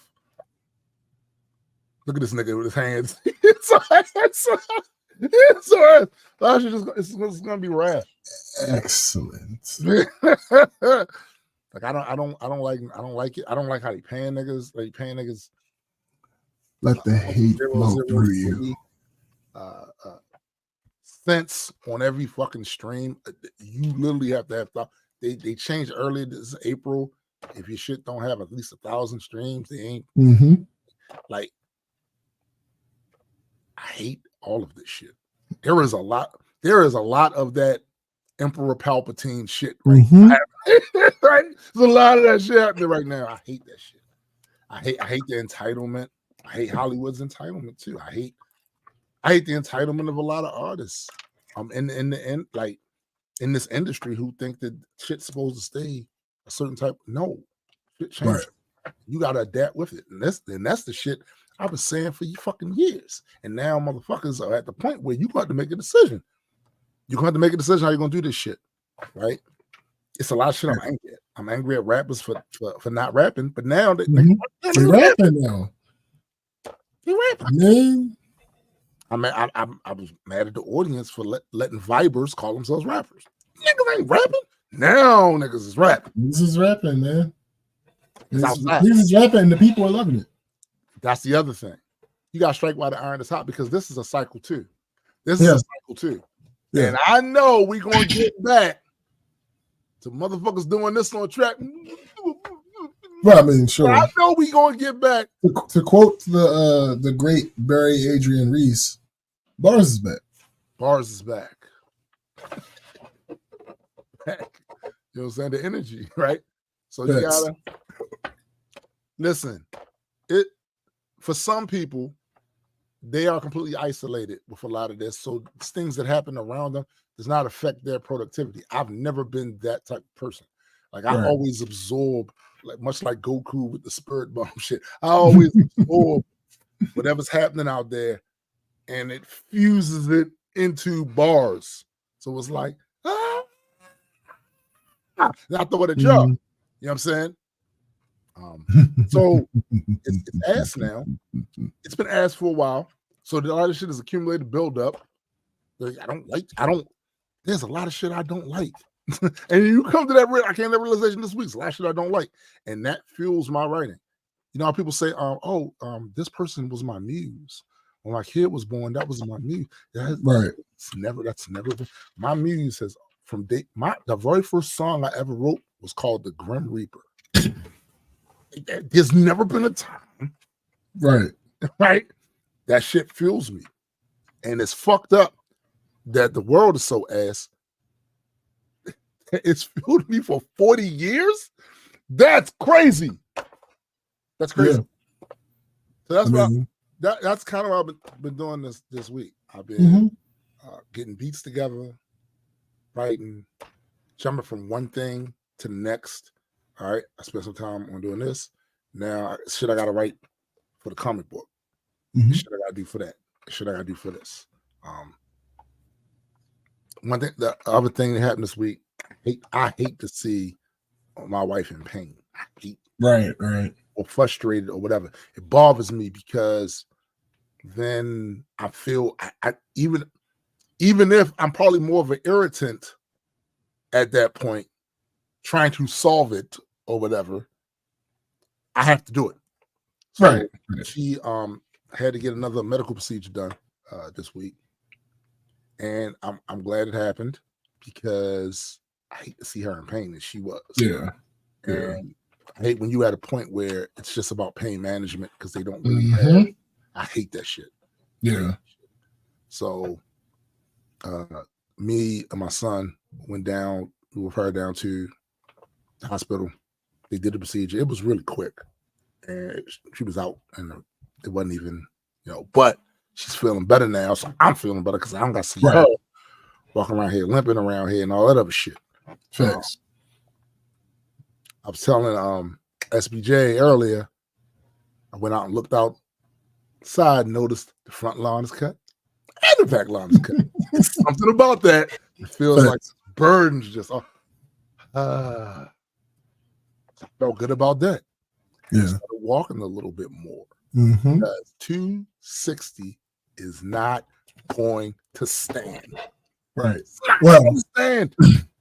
I would argue that's why you made it. Shush. Shush. Listen. Those things are good. But here's the thing.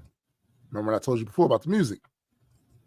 Most of you have been following my music for a while. Y'all know how I do certain shit. I put music in headphones and I walk. I was doing that this week. Doing that this week. Let's go say Me Too tune. I hit 250 again after cutting back down to 220. Yo, if I could get down to 220, you would fall over. Probably would because I don't know how to walk at 220 anymore. I haven't been 220 in years. See what I'm saying? But 260 will not stand. Like, we're not doing that. We're not doing No, absolutely not. Fuck that. But yeah, expect more music. I don't know for how long the faucet is going to be. None of that is important. As long as it goes, expect a verse here, verse there, maybe a whole song here, whole something, maybe a whole project all together. Me just stringing verses. Here, take that. What? Talk about. My creativity might be to the point where I'm doing an instrumental out here. Take that. Right. May do a movie score.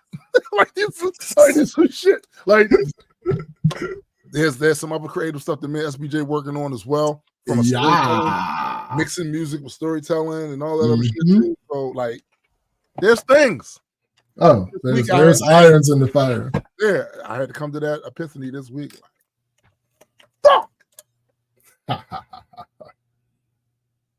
Shit is so ass. But yeah, that's my week. Stella says, damn, I'm 5 here, but that's only because I gained 20 after quitting cig. Yeah, quitting cigarettes to do it. You definitely pick up weight after doing that and shit.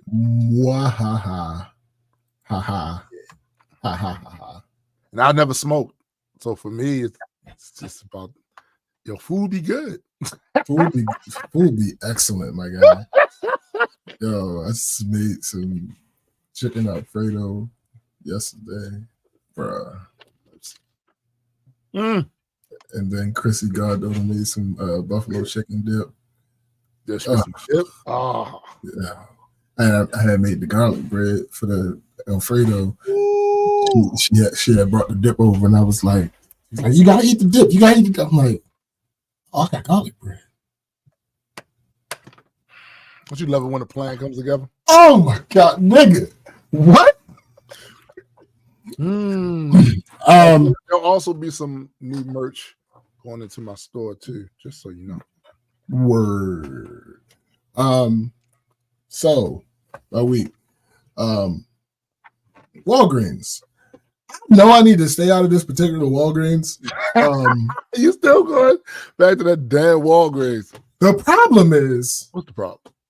It's right next to my job, and I be needing shit. So, like, it's more convenient, even with all the bullshit. It's more convenient to just go in there than to go anywhere else to get most of the things that I might need during the day, especially on my days when I'm downtown in the office the whole day.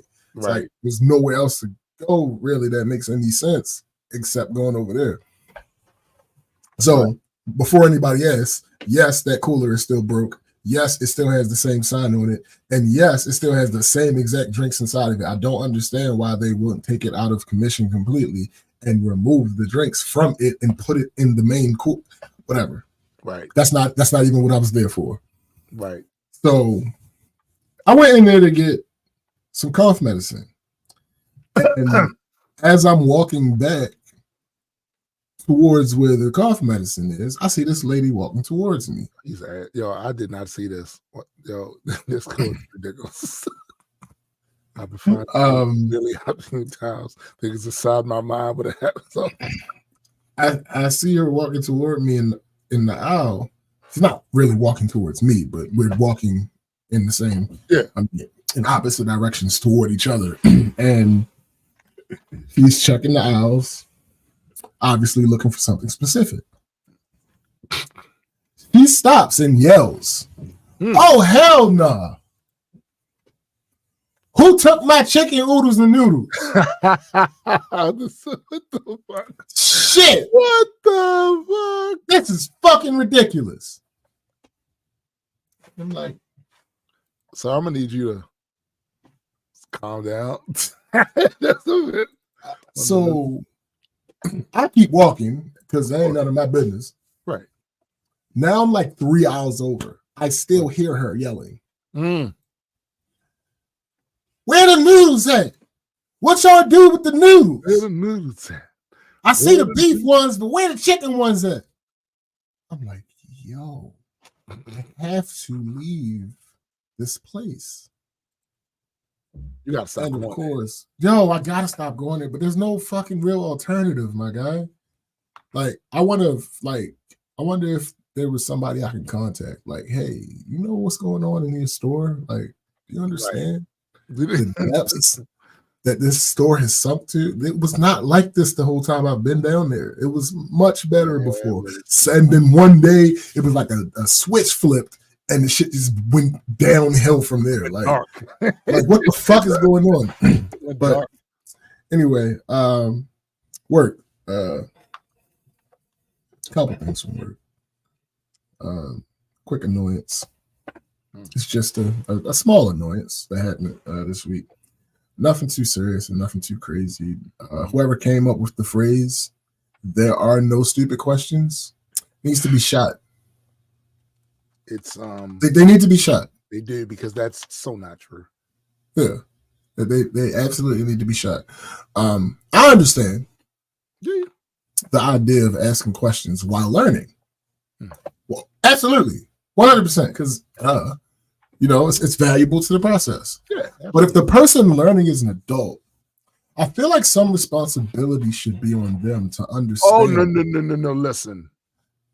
There is absolutely responsible on the side of these adults. Come on, man. Seriously. I feel like there should be some responsibility on them to understand and not waste the teacher's time, especially when I'm the teacher. Yeah, no shit. Don't waste my fucking time. Leave me alone. Why are you asking stupid ass questions? If you just listened to what the fuck I said and comprehended it, you'd be great. You know what? I mean, it becomes more prophetic. Just leave me alone. I'd rather not.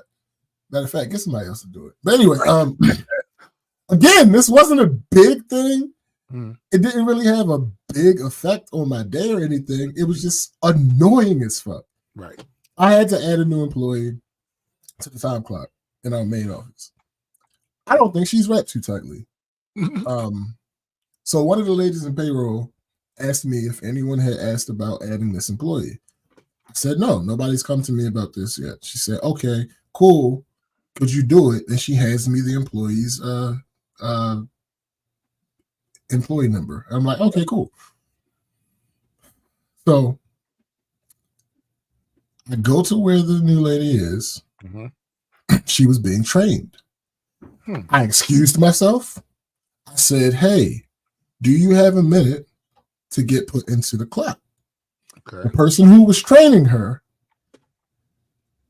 looks at her, gestures towards me, and says, there he is. So clearly, this conversation had happened already. Yes. Right? Okay. So,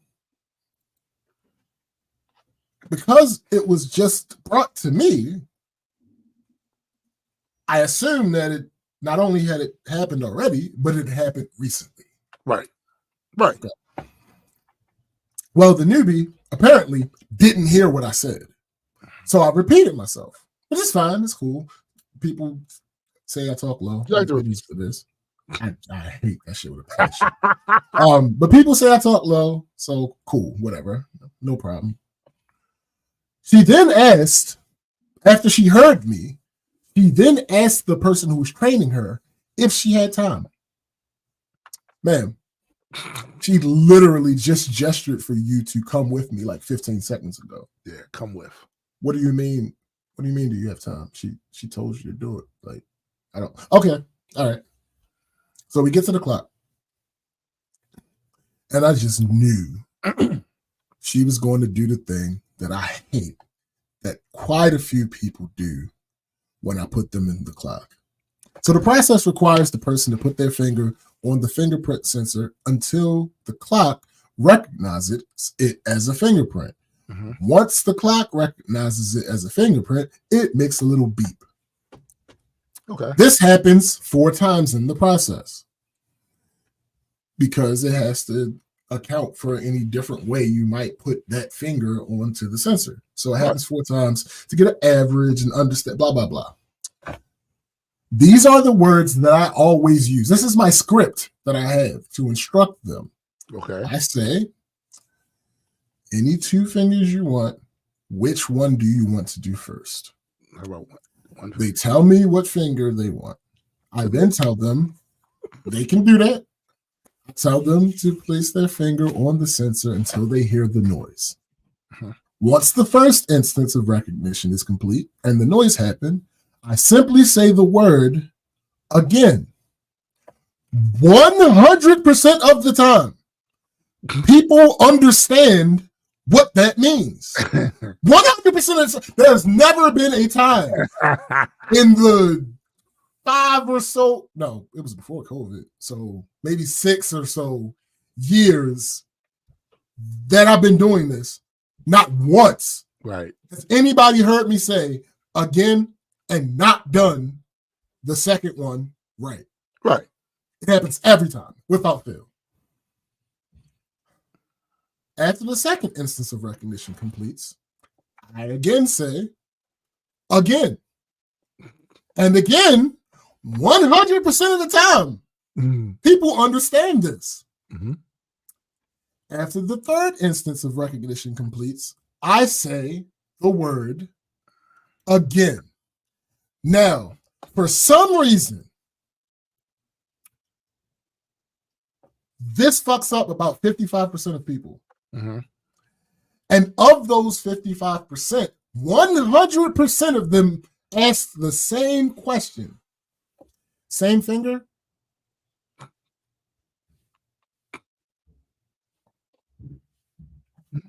Mm-hmm. Did I? My instructions haven't changed. We haven't discussed a second finger yet. Right. But somehow this happens with so many fucking people. Right. Which is mind-boggling because I said the same exact word I said the last 2 times that you did it right. Yeah. I simply said again. And you did it right the other times. Why is it now that you're confused? Okay, anyway. This happens with so many people. So I start the whole script with her. She doesn't even get to the last part before she messes up. I had to tell her to lift her finger off of the sensor like 3 times. Jeez. Throughout the process of both fingers. So in 8 attempts to get a recognition, I had to tell her 3 times, lift your finger off of the sensor. And yes, at the end of the first finger, she asked that dumbass question. Same finger? What do you mean? Why are you asking me this question? Am I being punked or something? Like, what is? Anyway, yes. She asked me to repeat. Oh, well, okay. So once I get both fingers registered, I tell them how to clock in and how to clock out. You hit the keyboard button in the corner. The keyboard pops up. You put your number in. You hit enter. It will then ask you for your finger. You can use either of the 2. She asked me to repeat that twice. Then she asks, do I have to put the number in? Can I just use my finger?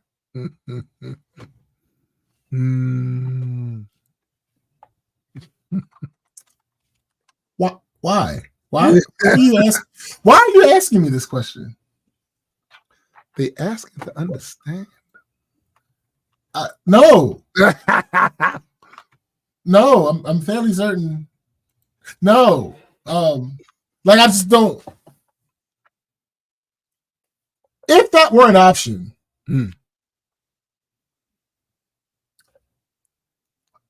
I would much rather have presented that to you because it would have been less words. Yeah. It would have been less instructions for me to have to give.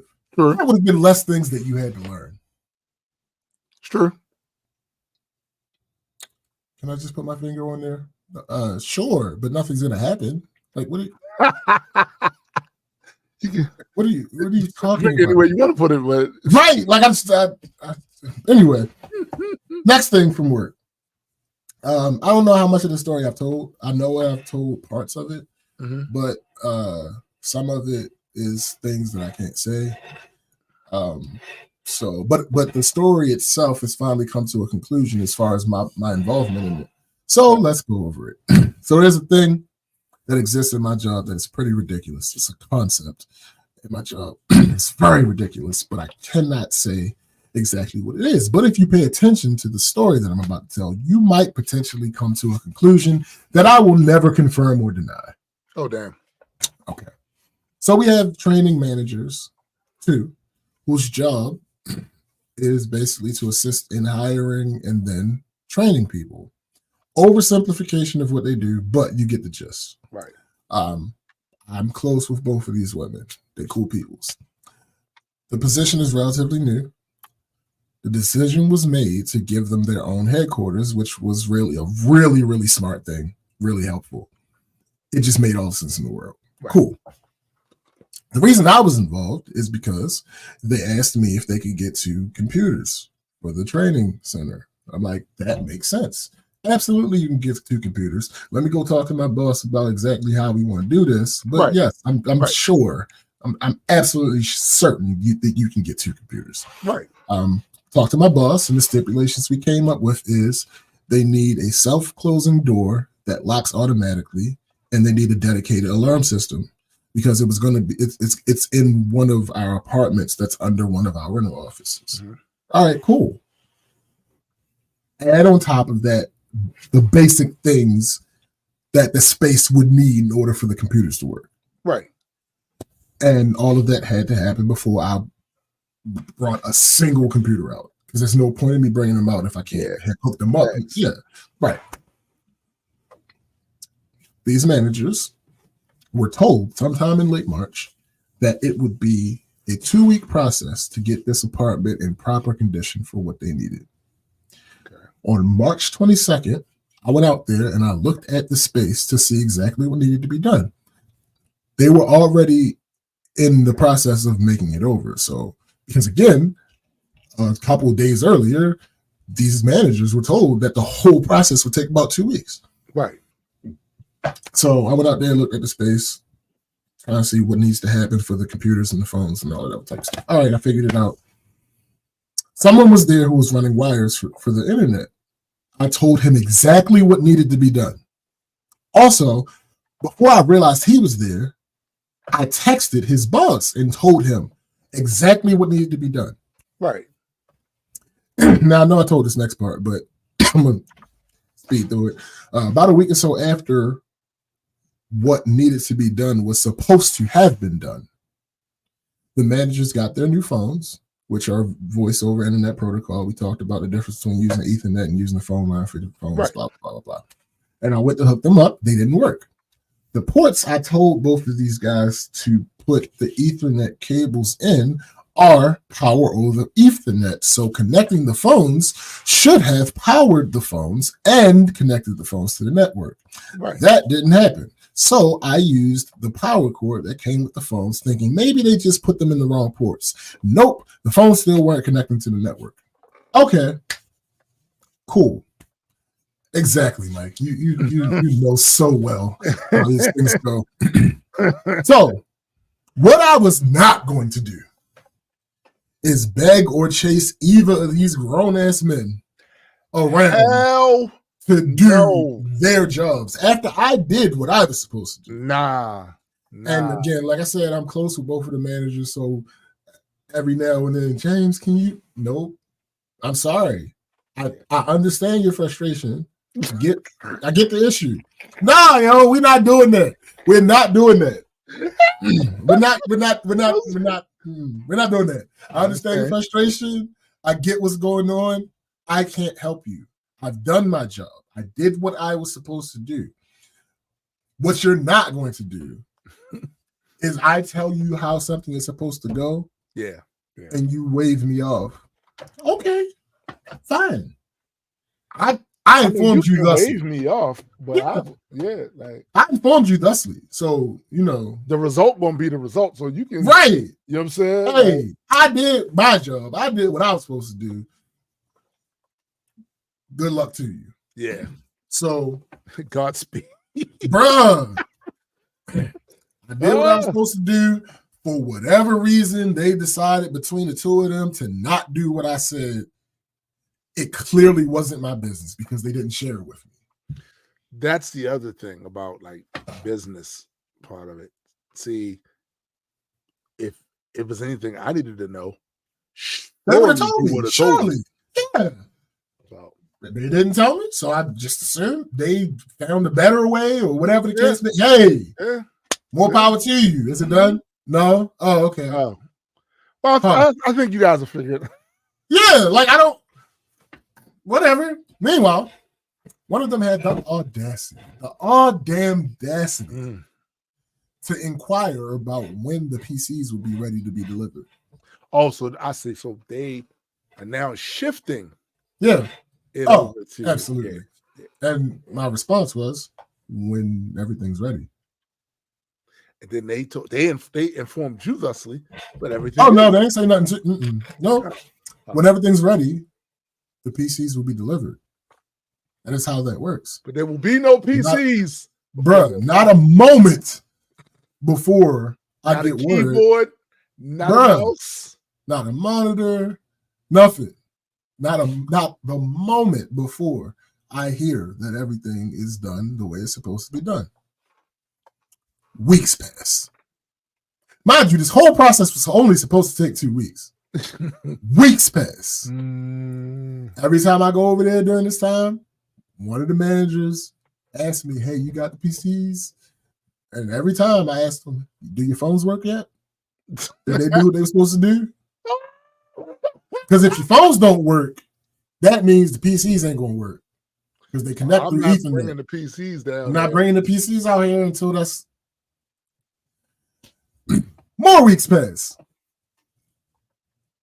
Side note, just because someone isn't an expert in a field doesn't mean they're totally ignorant to it. Right. That's true. I have no idea how to actually run the wires the way that those wires needed to be run. Which is crazy considering I'm from the land of the wire. But shut up. But I do know that job doesn't take months to do. No.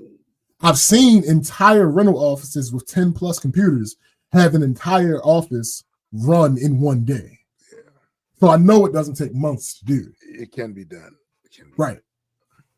So again, I can't tell you what the issue was because nobody ever talked to me about it. Right. All I can tell you is the shit wasn't being done. I don't know why. I don't know if the person that was responsible for doing it was saying one thing to his boss and another thing to the manager. I don't know if the person that was responsible for doing it was told to do something different than what I told her. I don't know. I have no idea. That ain't my business. Here's the thing, right? Do your job. Listen, I don't listen. All that Ringling Brothers, Barnum and Bailey bullshit y'all doing. Do your fucking job. That's it. That's it.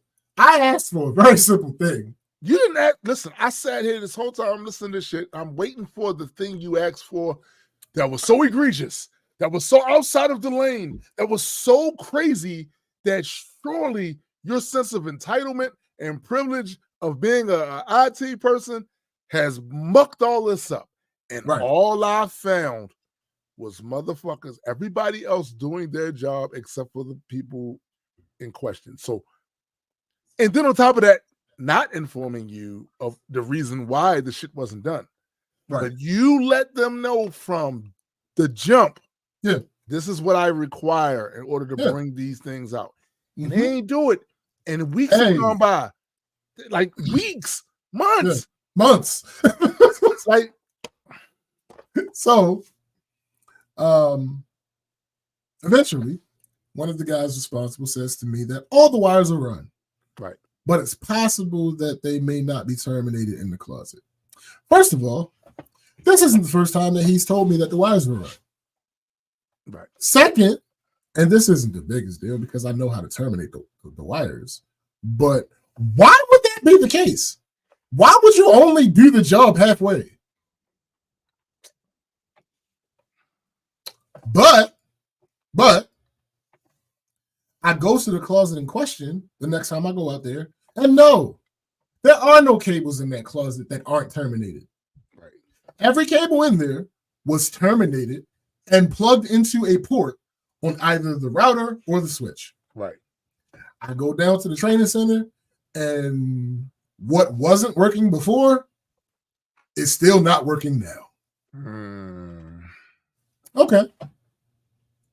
So the next time I went out, I looked at the ports that they put in the training center. I was thinking that, Discord. Hey, listen. I was thinking that. I don't know. I was thinking that. I don't know because ain't nobody tell me nothing. But see, listen, that ain't my business. Listen, that ain't my business. But I was management, and that's the first thing that comes to my mind. Listen, like, listen, that ain't my business. That ain't my business.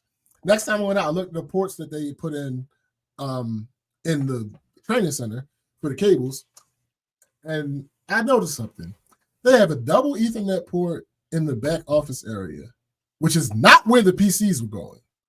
It was also on the other side of the room from where the phones are going. Interesting.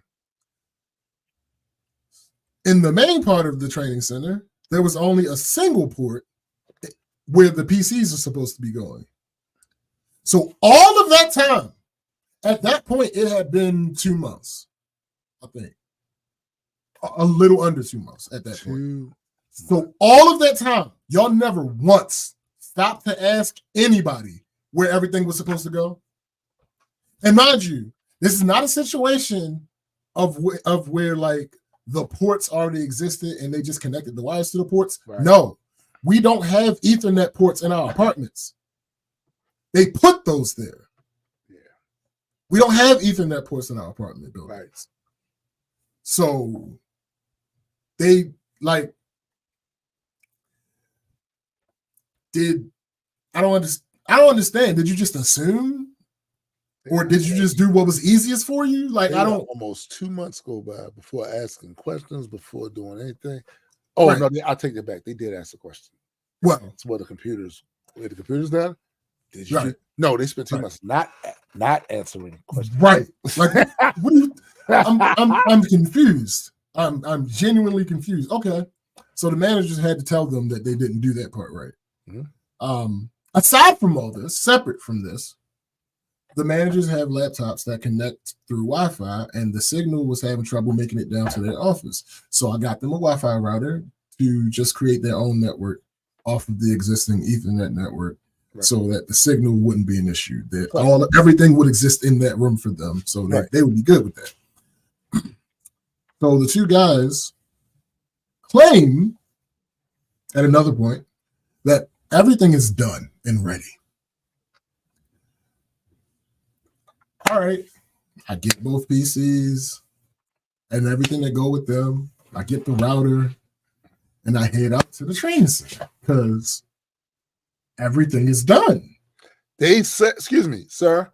They said everything was done. Everything was, they said. I don't understand why you questioning. Matter of fact, said everything was done. Matter of fact, hold up. Let me give you exactly what happened. Where we at? Because I believe now we're to this. Oh no, this is still last week. Okay. Text from one of them. Good morning. What time are you going to Parkside Training Center? I'll make sure it's ready before that time. Oh. I said, good morning. I should be there around 11:30. I get back, thumbs up. Oh. Bet.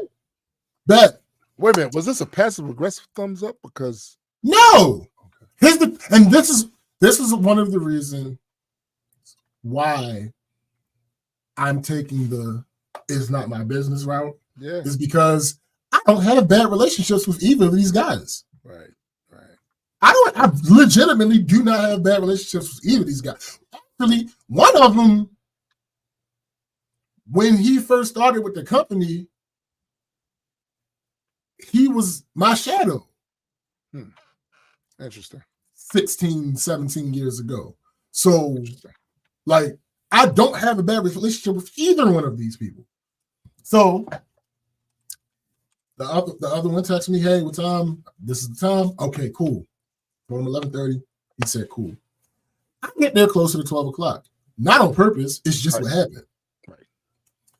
My plan was to go hook the modem up first because they had their laptops and they would be able to use their laptops, and it would take me a little bit longer to take care of the PCs.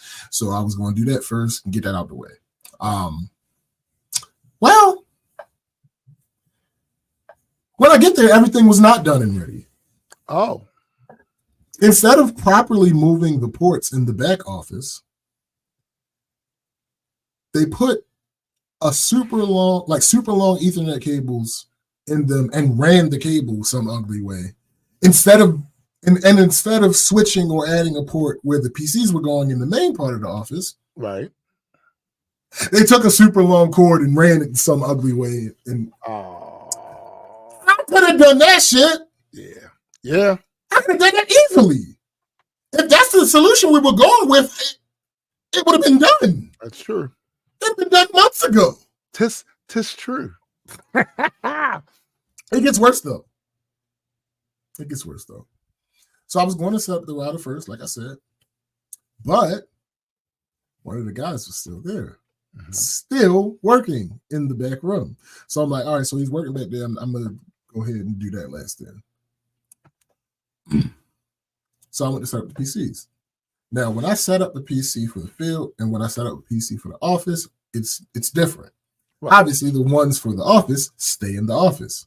Right. So I do the entire thing there. Once for the field, though, I do all the stuff that doesn't require an internet connection in the office, and then I finish in the field. There are two reasons for that. One, we have a domain in my office. There are steps that need to be taken in order to put a computer on the domain in order for it to get internet access. Two, doing the things that require internet to set up these computers is resource intensive. And we have like 50 plus computers down there. So it might slow up the network. Right. So for those two reasons, when it's a field PC, I don't connect it to the fucking network because I don't want to slow anything down. It's going to take forever, blah, blah, blah. No, I don't do none of that. Taking it out to the job that is going to be at makes all that stuff so much faster. So I still need to do all the internet stuff. So I hook up I hook up both the computers simultaneously. Actually, first of all, they still, now this is the stuff that doesn't have to do with the computers, but still stuff that has to do with getting the center ready that wasn't goddamn done. Again, in late March, they were told it would take 2 weeks. They were informed thusly. We're now to last week. We're now to last Thursday, I think. And there's still stuff that was not done that should have just been done in order to get the goddamn center ready. The old alarm system that was in the apartment before they put the new one in sat above an electrical outlet, and it plugged into the outlet, and that plug was screwed into the faceplate just so that if we have that, so when people move in, they don't accidentally unplug their alarms. Right. Makes sense. However, that alarm is no longer in use. Why the fuck didn't y'all take the cord out? They were busy. Right. So that's the closest outlet to where the computers are supposed to go. So not only do I have 2 computers, but I also have 2 monitors. So that's 4 cords that need to be plugged up, and I only have 1 fucking outlet. and because of how big the transformer is for the outlet for the plug for the alarm system is, I can't even plug in the surge protector that I have to extend the amount of cords that I can plug in. I can't even put that in. So I have to now unscrew the screw, take the plug off, take the faceplate off, and I see. Screwed. Shut up. Take the faceplate off, and I see that the cord that connects it is still fucking connected. Why is the cord still connected? The alarm is not in use. Why didn't y'all take that out? That doesn't make any sense. Like, what is going on? Again, these are different people than the people that were doing. Right, but still, why didn't y'all do this? Anyway, so now at that point, we're now sitting there, can't put the faceplate back on because the cord that's coming out, we don't want to have it like that. And so I don't know if that's solved or not at this point, but they said they was going. They said, "Out, listen, it's Saturday. Listen, I just work here. So got that situated, plugged the surge protector in, got everything plugged in and everything connected to the computer. Right. I start doing the shit that I need to do. Get the first computer done. Cool. I go to do the second computer, and there is no internet access. Why is there no internet access? They didn't pay their bill. No, idiot. There's no internet access. So in my head, it could be a couple things. I'm like, but in order to prove what it is, I would have to go upstairs to the rental office. And I'm like, all right, well, I'm already down here. Let me go ahead and set the router up because he's gone now. Right. I go to set the router up. Now, I don't know if I explained this last time I talked about the phones. So the phones have 2 Ethernet ports. One Ethernet port is from the network to the phone. That is what gives the phone connection to the network. Right. Then there's another Ethernet port for internet pass-through that you can connect from the phone to whatever device you want to put on the network. Right. So that's how we connect our computers. Whenever it's a situation where there's a phone and a computer, obviously if there's no phone, we don't need to do that. We just connect straight to the computer. But the router, like I said, it was just creating a Wi-Fi network out of the existing local area network. So from one of the phones to the router. So and again, like I said, the switch that we have in that office is power over Ethernet. Mm-hmm. So I go to start connecting the router, and I realize there are only 2 outlets on this side of the road. And because they didn't do what I told them to do, they had to use the power cords for the phones. Right. Because they didn't do what I told them to, they had to use the power cords for the phones in order to turn the phones on. So both of those outlets are occupied. So I'm like, all right, what can I do? So I go upstairs because I already have the first issue of that one computer not connecting. Now I have this issue. At this point, I'm thinking, because this is what I was told, that the phones both work.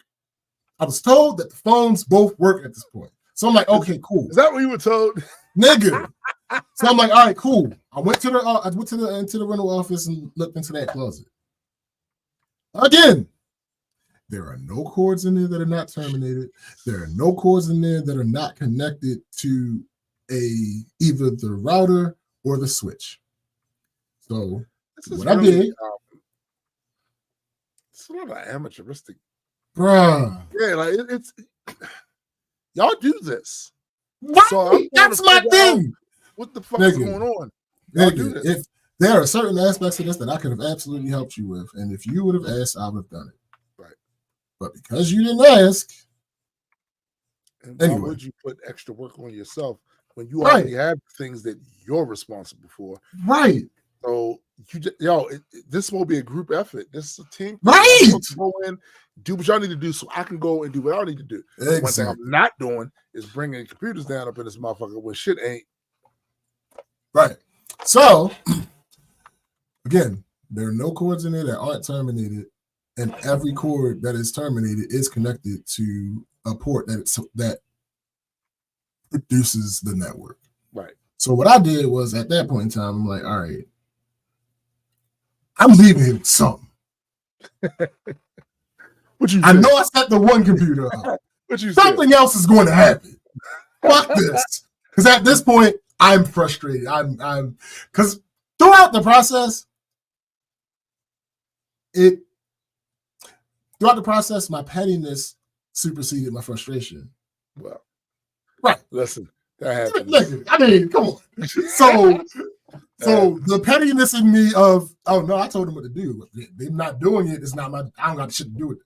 That sustained me through most of this process. But at this point, it was like, no. Now it's being annoying. Yeah, now y'all what are y'all playing now? Like, so I took out, from what I could tell, all of the cables that were newly inserted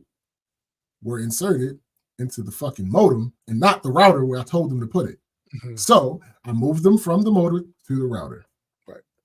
I mean, I'm sorry, from the modem to the switch. Right.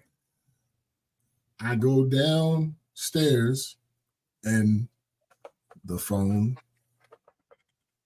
is now able magically to turn on without the power cord. Pretty sure it wasn't magic. Oh, my bad. So I unplugged the one phone, turns off, turns right back on. Why? Because the Ethernet cable that it's connected to is connected to the port that it's supposed to be connected to. That has the capability of power over Ethernet. So it powered the phone over Ethernet. So that came back on, came back up, connected back to the network, dial tone, great. So I connect the with Wi-Fi router to that, set the Wi-Fi join up, connected that to their laptops. They good on that end. I told one of the managers to tell one of the dudes, like, hey, let them know that this other outlet isn't working with the computers. Right. And she was like, all right, well, tell them when they come back out, can you just switch the cords and set up the other computers so that when they do fix it, everything will be great. I said, you know what? That's a great idea. So I did that.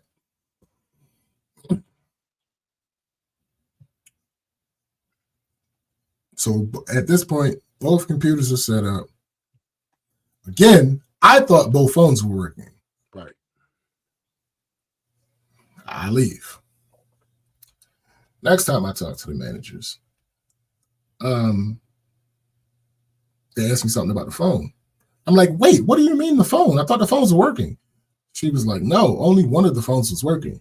So to be clear, the things that they were supposed to do, that last round of things that they were supposed to do was create a way for both phones to connect to the network in the back office and have a way that both computers could connect to the network in the main office. They didn't do either one of them. That work out. They didn't actually do either one of them.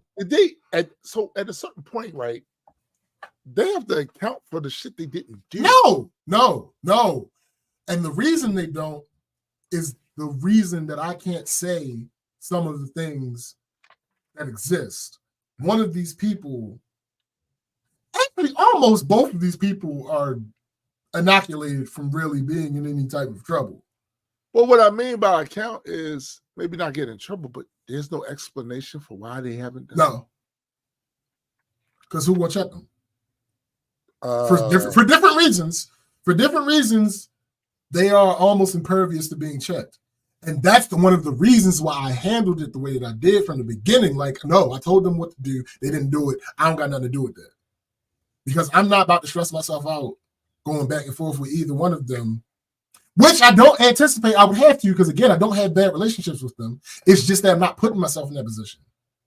Yeah, I'm not putting myself in that position. The only way that I would be in that position is if my boss herself said to me, well, why isn't this done? Well, yes, here's the thing, right? Look through the text messages. You'll see why it's not done. Y'all relationship can be fine. I just feel like the work relationship isn't. Oh no, let me be clear. Fuck the personal relationship. I'm not talking about injuring the relationship. Right. I'm simply saying that because our relationship is what it is, I believe that had I pushed, it wouldn't have been an issue. Right. But I'm not about to push because this is your fucking job. And you're adults. Y'all supposed to know what y'all doing, and y'all are adults. We're back to that again. We're back to that again. Like, no, I'm not about to hold your hand and push y'all through this thing. I've done this shit before. Bruh. I don't know. Like a lot of that shit just seems to me like without an explanation. It does come off as motherfucker stealing time, some other shit. It does. It just does. But again, that ain't my business. I don't know nothing about that. I don't know why. It's just honestly the way it was supposed to get done. I wouldn't really want to know why, because knowing why does put it slides you into the responsibility circle, right? Mm-hmm. So I wouldn't want to know. It got shit to do with me. Right. I don't know. Right. I told them what to do, whether they did it or not. Whether they actually intended to do what I told them to do and just weren't capable of doing what I told, I don't know. It could be several reasons. Say that. I don't listen. It ain't my business. It ain't my business. All I can do is what was available for me to do.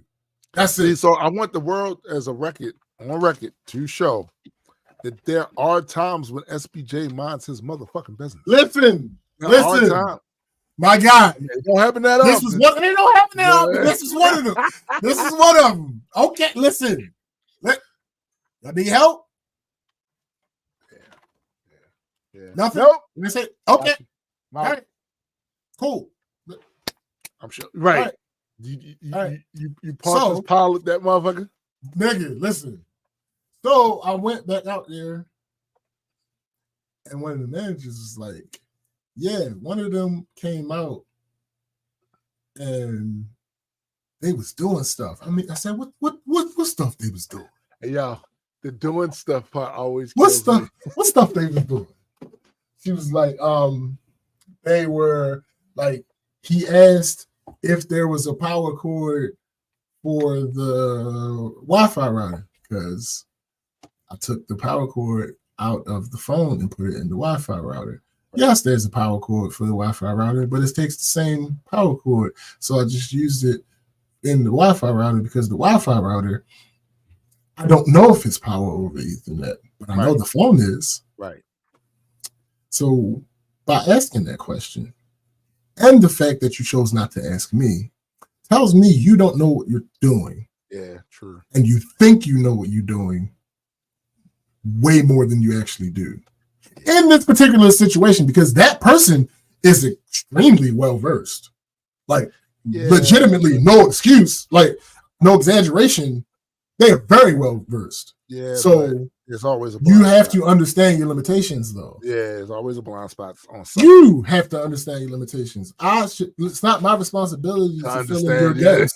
Yeah, like, so he over there tinkering with it. Like, he took the cord out of this and put it into that, and I'm like, oh, really? What do you say in Blade? He picked up the knife, he threw it over here, turned the right. It's like, okay, this is interesting. She was like, I'm not IT enough, so I couldn't tell you exactly. I said, I know exactly what he was doing. I know exactly what he was doing. So I was like, you know what? Let's end all of this. Right. So I call him while I'm sitting right there. I call him, say, hey, you still in the field? He's like, no, I'm in the office downtown. I said, okay. What exactly is going on with the phones? Because they were trying to tell me something that you were doing, but they don't really understand all of it. So, like, what's happening? It's like, what do you mean what's happening? Oh, that just confirmed to me that you ain't know what you was doing. You was just messing with stuff. Facts. That's confirmed because I'm IT. Why is it that you wouldn't ask me? I set it up a way that I set it up for a reason. Maybe he felt the way about asking you because maybe he felt like once he asked you, you came in there giving him that look like, yeah. So the way we do that first look is the look like, oh, you don't know how to do this?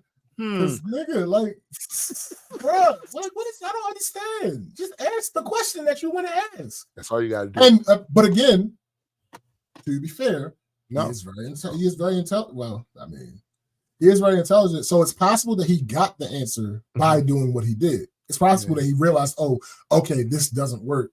That's why it was set up this way. It's possible that, so at that point he might not have needed me anymore. It's possible. So I said to him, oh, okay, so everything's good? He said, yes, by tomorrow, those other lines will be connected. I said, okay. What? About tomorrow? Okay. No, but remember, they were already connected. Oh. Several times I was told that they were already connected. Yeah.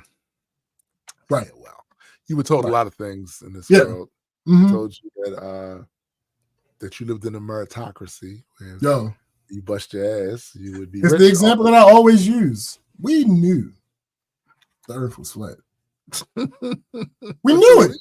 Until we didn't. This is that simple. So, wow. It's like, yo, as a callback to Eddie, I wanted to say, stop playing with me. But you knew. No, it's not even that it's not going to happen. It's that, if we being honest, they didn't really play with me. It didn't really affect me what they were doing. They played with the company though, because that's money. They played with the company. They definitely played with the company. March 22nd is when I had the initial conversation with them. So March 22nd, and then April 22nd happened, and then May 22nd happened. That's crazy talk. And it still wasn't done. Crazy talk. Like, what are we talking about here? Or something, like I said, even though I was not in position to be able to do it, I know that this isn't that difficult of a thing to do. Yeah, of course not. Because one of them, I've done this before with. At other offices, I've had to deal with him running the wires. And he did it relatively quickly. Yeah, but see, there obviously there are reasons. Clearly, that have nothing to do with me and are not my business. They don't, but it just looks more the whole time. Like, I was in management. It's like, it's like, bro, especially like I've talked about on here how I don't like jobs undone. Like, I hate jobs being incomplete. And on top of that, both of these managers, I fuck with them. I want them to be able to operate the way that they need, things to be going in order for them to work smoothly and do what they're supposed to be doing. Absolutely. Because I don't want somebody else to be breathing down on their neck because other people didn't do what they were supposed to do. These are the same way I wouldn't want that happening for me. These are the facts. So can we, I guess, if we want to pull some type of teachable moment out of this, can we normalize understanding what you're not good at?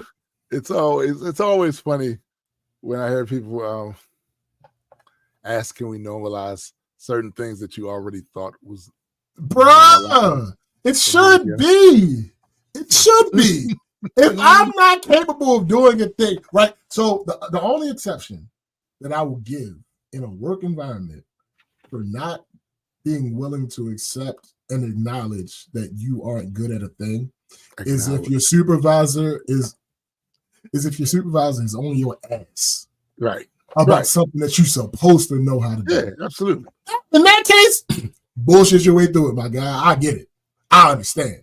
However, again, like I alluded to, neither one of these people were in danger of being in any type of trouble for anything that happened in the situation. They would have had to royally fuck up something. Right. Like they would have had to fry the whole network or some shit in order for them to actually reap any fucking consequences from this. Just say that, like, whatever the issue is, because again, I don't know. Just say what the issue is. Instead of stringing these two managers along, right, for this entire time, talking about, oh, it's almost done. Oh, it's done. All the wires are ran. And again, like they said, they're not Nazis, so they don't know what the fuck going on. So those two will tell them that everything's done, and I'll come out there and they'll be like, where's the PC? And I'm like, everything's not done yet. Well, they said, let me show you. Yeah. Because I understand, believe in them. So yes, let me show you. Grab that phone. Let's go up to the office and into that closet. Let me show you what happens when I put the Ethernet cable into this phone and put the other one into this switch. Blinner, blinner, blinner. You see how the lights came on? Yo, you are wilded right there.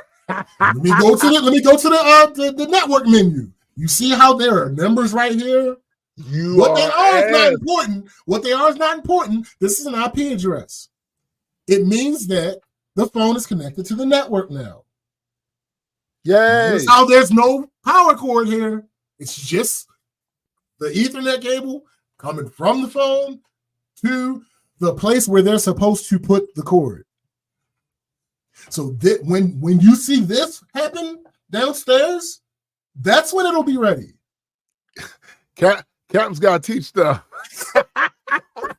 It's like, bruh, like, I don't know if they just are unaware of power over the Ethernet. That could be it. It's possible that that's it. But again, you can say that. Yeah, like, if you see something, say something. It's really that simple. You could just say that. I didn't realize that the phones would be able to turn on without a power cord. Cool. Well, they can. And that's why I told you to put them in this specific port, because that's the port that would allow that to happen. Sir. We have limited resources. That closet is already supporting an entire rental office. Yeah. There are limited resources. However, I inspected, I looked in there, and I see that there is enough ports in there that are free that will allow what we need to happen downstairs in the training center to happen. These are the ports that they are. That's what you need to connect. Handle your business. I bid you guys adieu. I'm sure you'll do a bang up job of it. He was like, good day. Right. I said good day. Like, bruh, like 3 months. 3 months. 3 months to wire a, 1-bedroom apartment for 4 Ethernet ports. 3 months. Okay. It's no real excuse for them. I don't know. Listen, there might be. Solar winds. Yo, you stupid. Until it's presented. Yeah, listen. Damn it. And then there's the argument because there was a separate situation that had nothing to do with it, but is still a symptom of the same problem, which again, I can't tell y'all what this problem is. Right. But it's a symptom of the same problem, and this situation happened. And I told somebody that works with the company about it, and they're like, well, you got to realize that people are humans and they make mistakes. No, that is not what's going on here. You have a job to do. Wait, hold up. People are humans? You mean this whole damn. Well, bonobos, but anyway, people make mistakes. Yes, absolutely. People make mistakes. However, what we're talking about isn't a symptom of a mistake. No. What we're talking about is a symptom of somebody not doing what they're supposed to do. And maybe for whatever the reason. Maybe the mistake was them not doing what they were supposed to do. Right. Like, what are we talking about? For whatever reason, I don't know if it was intentional. I don't know if it was ignorance. I don't know if it was whatever the case may be. The outcome is still the same. This person that is being paid to do a specific thing is not doing that thing. No. How can we fix that? We should not have to do anything more than. I believe there is a fix for that, sir. Right, exactly. We should not have to do any more than say, "Hey, we noticed you, you let this slip through the cracks. Go ahead, take care of it." Yeah, it should be that simple. But is it though? Sometimes it is. Sometimes, but come on, like once these things become patterns, yeah. That's the whole issue, because then the pattern becomes the issue. The reason for why does this continue to happen? That becomes the issue now. I legitimately, I'm not even being facetious. I legitimately don't have an answer. Mm-hmm. I haven't. No, let me be clearer. I don't have an answer as to why a thing isn't being done. There is a thing that could be done. Right. I just don't know why it isn't being done. And I don't know if it's because the people that could do a thing aren't aware of what's happening or what's not happening. I don't know. I don't know what it is. I don't know. There was a situation of this same symptom that I had to deal with. Now, because I'm who I am, listen. we don't talk about that in public. Because I am who I am, I was able to get it solved. But my question to the person that I went to was, why do I have to be me in order to get this to work the way that it's supposed to work? Well, because there's other people in my position are dealing with this type of thing, and they have no recourse because they aren't me. Like, what is that? Yeah. How is that efficient? How is that what's supposed to happen? How is that acceptable? It shouldn't be. Like, it's not acceptable. It shouldn't be acceptable. Full stop. Right. Full stop. And I don't need. He tried to give me an answer, but it's like the answer that he gave me was well. The answer that he gave me was an answer that him being in the position that he's in had to give me. Right. It wasn't a real answer. Right. Because he and I have a relatively long relationship, and we've had conversations about this big issue that exists that, again, I can't talk about, and I'm not saying, but we've gone back and forth, like, legitimately, like, it's funny. It's funny. We've gone back and forth about this, like, you are like not actually shouting matches, but to the point where I'm like, no, you are wrong about this thing. This is a problem that you, for some reason, are trying to pretend doesn't exist. And I understand the bias because he used to be involved in this problem. Right. So from his perspective, he sees all of the reasons why certain things might not get done the way that they're supposed to get done. And I empathize with that, absolutely. However, this should be something that happens every once in a while. It shouldn't be commonplace. I think that's the thing with most things that was overlooked. The expectation should be that it's going to happen at times. Things are going to overlook whatever. Absolutely. But when things are overlooked too many times, that is a symptom of another issue. Right. There's a larger problem. There's a larger problem there because we all overlook shit. That's a fucking literally. We all overlook shit, or assume that somebody else got it, or whatever. Like that happens. But when it's one thing I know about being in any form of management is that you have to root out these things that keep happening consistently that fuck with your efficiency, because there's typically a there there. There's something there that's causing this to happen every time. And it could be with the employees. It could be with the way the current system of doing things is here that's causing that to take place. But whatever it is, you got to root it out, because if you don't, what'll happen is when you talk to your bosses, when they do the evaluation of blah, blah, blah, blah, blah, they'll peg you with because that's your job. Your job is not to go in there and to do the work that the employees are doing. Your job is to have this 30,000 foot view of everything that's happening down there, how the wedges are wedging and the cogs are cogging, so that you see, that blocked it up, that clogged it up. If you're not doing that, by the time your bosses or the people that evaluate you get to you, they're going to see, because they have that 30,000 foot view, they're going to see why that didn't get fixed, because you wasn't paying attention to that shit. So there's definitely a there. If it keeps happening, there's something there that's causing it to. And it could be an employee, it could be systems that y'all got in place is not working the way it's supposed to. But typically, what I have found is that it's usually a user thing. It's one of the workers who are either not trained properly or had a blind spot to that part of the procedure, so they never did it, or they used to doing a shortcut to it, and it worked out for them a bunch of the times so they figured this is the way I'm gonna do it.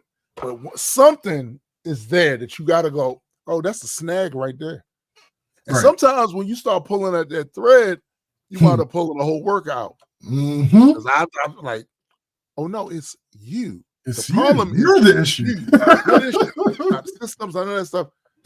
Now, first thing you do is you go and talk to that person, like, is this something that can be fixed? Right. It's something to be fixed. There have been times when it wasn't something that the person, by virtue of this specific person being in this position, we will always have that. So I got two choices. I move them to another position and put somebody else there because they're going to do this and I don't have to worry about that. And this particular person's malfunction specifically affects this. Or this person's malfunction is a total thing. So anywhere I'll put them will be a snag there. And in that case, you pull the thread. Bob's your uncle. you gotta go, right? You gotta put some fire to that thread. Yeah, it's like make sure. There we go. Make sure you take it off without the whole outfit. Yeah, I'm just saying. I mean, it's a dirty job, but you signed in for it when you got that on salary check. Like, you signed up for that shit, right? Hey, so that's all facts, and that's one of the reasons why I don't ever want. Yeah, because it is. Yo, I'm gonna tell you, there is when they first put me in that position, I'm coming from the floor, so I know all the people there. I also know their issues. I know why certain things don't work. I know because I worked there side by side with them, the parts of the system that don't work. This don't work. That don't work.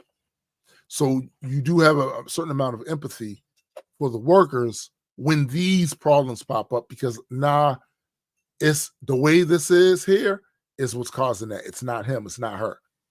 But there's been times. I remember the first time I had to pluck the thread out and burn the shit. I didn't like it. But at the same time, I gave that person every opportunity to be the thread that works. Right. And no matter what, they either had a predisposition or whatever to do it the way they weren't supposed to do it. That's gumming up everything here and causing our efficiency not to be efficient. So once I made that determination, pulled them in the office, I said, look, a lot of things here need fixing. The system is not perfect. But in this specific case, it ain't the system. Right. And no, I don't expect you to be perfect.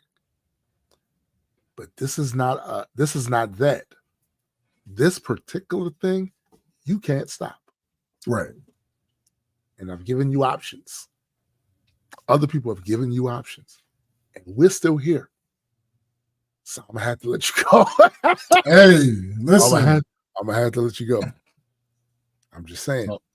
Sometimes that's what it is. Like, I want to make very clear to anybody who's listening that my thing isn't, oh, you should be working at all times. No. Oh, you need to break your back for the company. No. I'm saying that when you have specific responsibilities, those responsibilities should be taken care of most of the time. Agreed. That's it. Barring any anomalous events, right? That's literally your job to make sure that this particular thing you're responsible for works most of the time. That's it. And have an explanation for when it didn't. Absolutely. That's it. Hey, this is such. Oh yeah, boss, such. Oh, okay, cool. Right. But it is what it is. I mean, so it's been a very long time since I said this. Oh shit. Y'all know what time it is.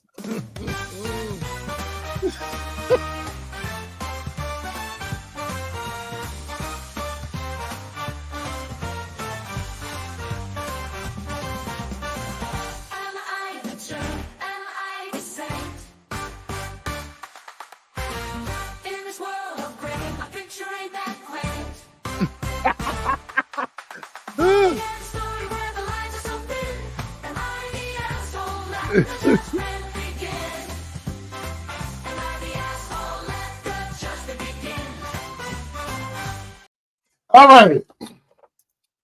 So let's see this first one. Yeah, let's go with this one first. Am I the asshole for not postponing our wedding to accommodate my sister-in-law? My fiance, male 28. My fiance, male 28, and I, female 28, are set to be married in December. We got engaged June 23rd. Why not? Something wrong. Anyway, we got engaged in June 23rd and decided on the wedding date a year and a half in advance for everyone's convenience. We have been dating since 10 years and have been saving up for the wedding since 5 years to be able to afford an extravagant wedding in a place in India. And we finally made those arrangements. My husband's sister has always been a golden child. She always got what she asked for, as opposed to my husband, who they treat like a cash cow. Every time his mother needs anything expensive, he's the first call she makes. I tried not getting between them, but she's never shown any interest in his life. Coming to the wedding, we sent out save the dates in December 2023 for people to plan their holidays / plans way in advance. My sister-in-law got married 3 years back. It was a nice wedding, but not as fancy as ours. When she knew about the plans, she started finding problems in everything to a point where my husband asked her to stop interfering. Last week, we got a call from her in all excitement to tell us she was pregnant and is expecting a child in December. Both of us were shocked but happy for her and congratulated her. She then proceeded saying, "So you can just come to San Francisco to get married at the city hall. I would need help with the baby." Nigga. Ain't no fuck. Okay, I'm sorry. Let me finish. No, let me finish. I was baffled and told her the wedding is still on and her having a child does not change our wedding plans. She threw a fit when I said that and hung up. Later that day, his mom called and told us to postpone the wedding 6 months so his sister could attend it, and if we don't, then she wouldn't attend either, and that her daughter's pregnancy is a bigger event than our stupid marriage. My husband was upset and chose to not respond, but I lost my shit. I told her that if my sister-in-law prioritized her pregnancy over our marriage, which she knew for about a year and a half, we're not obligated to prioritize her pregnancy over our happiness. My husband is speechless and we don't know what to do. Would I be the asshole for not postponing the wedding? All right, so I'm glad you asked. One of the things that if you don't ask, you got the squeaky wheel gets the grease and sure those other things. No, you're not the asshole. I'm not trying to hear it. Like, are you fucking kidding me? And then your stupid little marriage, bruh. Your stupid little marriage. Ain't no way. First of all, let's not even. I don't need you there. Facts. Facts. So since this is, it's just a stupid little wedding. Right. You don't need to be here. All facts. Are you fucking kidding me? Yo. And now after all of these arrangements was made, all of this money didn't been spent, you saying we're gonna do it in fucking Los Angeles? Go away and never return. Never. Yo. All right, so of course I did the thing. Because this is a clear cut. This is very clear. It's very clear. So, of course, I did the thing where I searched for somebody calling them the asshole. I found 2 instances. The first person just said... You found 2 assholes. Go ahead. The first person just said you're the asshole. They're trolling. Yeah. No other explanation, just you're the asshole. Okay. They're trolling. And the second person says, well, you're not the asshole for not postponing, but you are an asshole for blaming your sister-in-law for getting pregnant and expecting a baby around the same time you're getting married. And don't say you don't blame her. You said she's prioritizing her pregnancy over your wedding. Well, of course she is. And you said you were shocked when you heard the news. Why? Do you think the rest of the world stops because you're getting married? And of course your mother-in-law won't be going to the wedding if that means not being there when your sister-in-law has her baby. Baby trumps wedding every time. So because of how you're reacting and how you expect the others to react, I'll go if you're the asshole. You have Reed Richards, Plastic Man, elongated guy, stretched a reason to call this person an asshole. Yeah. Yeah, we not doing that. And now I have decided that you are the asshole. You're the asshole, not her.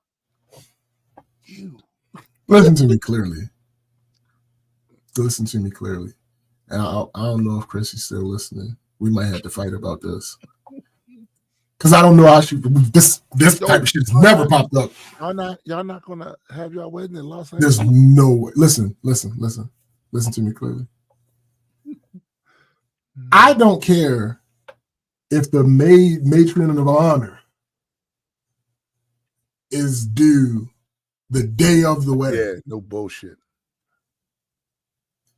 I ain't changing shit, bro. They having their wedding is being had in India, right?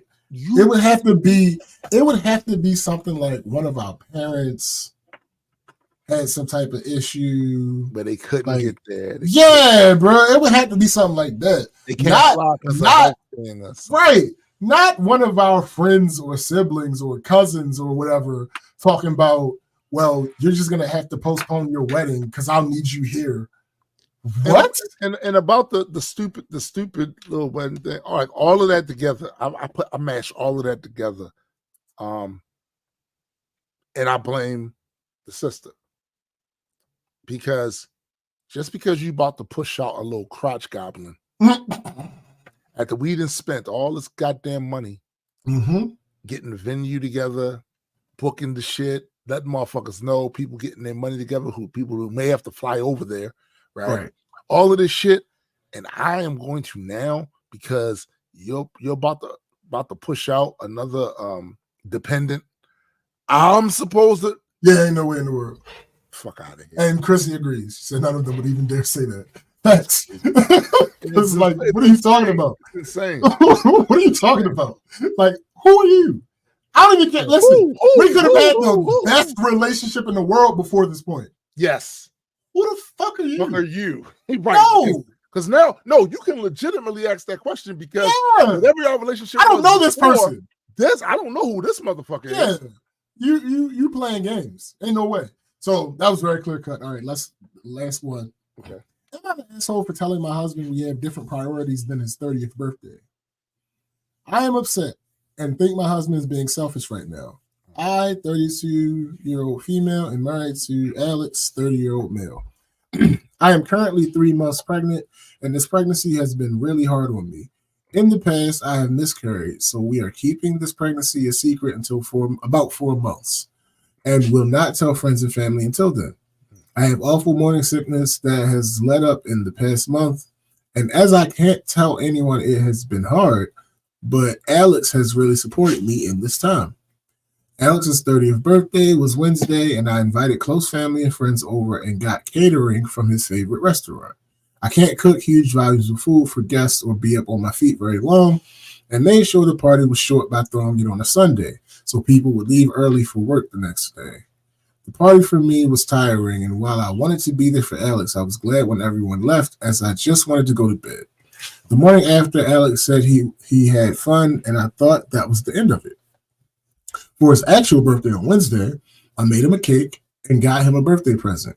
He seemed disappointed, and when I asked why, he asked me if this was it.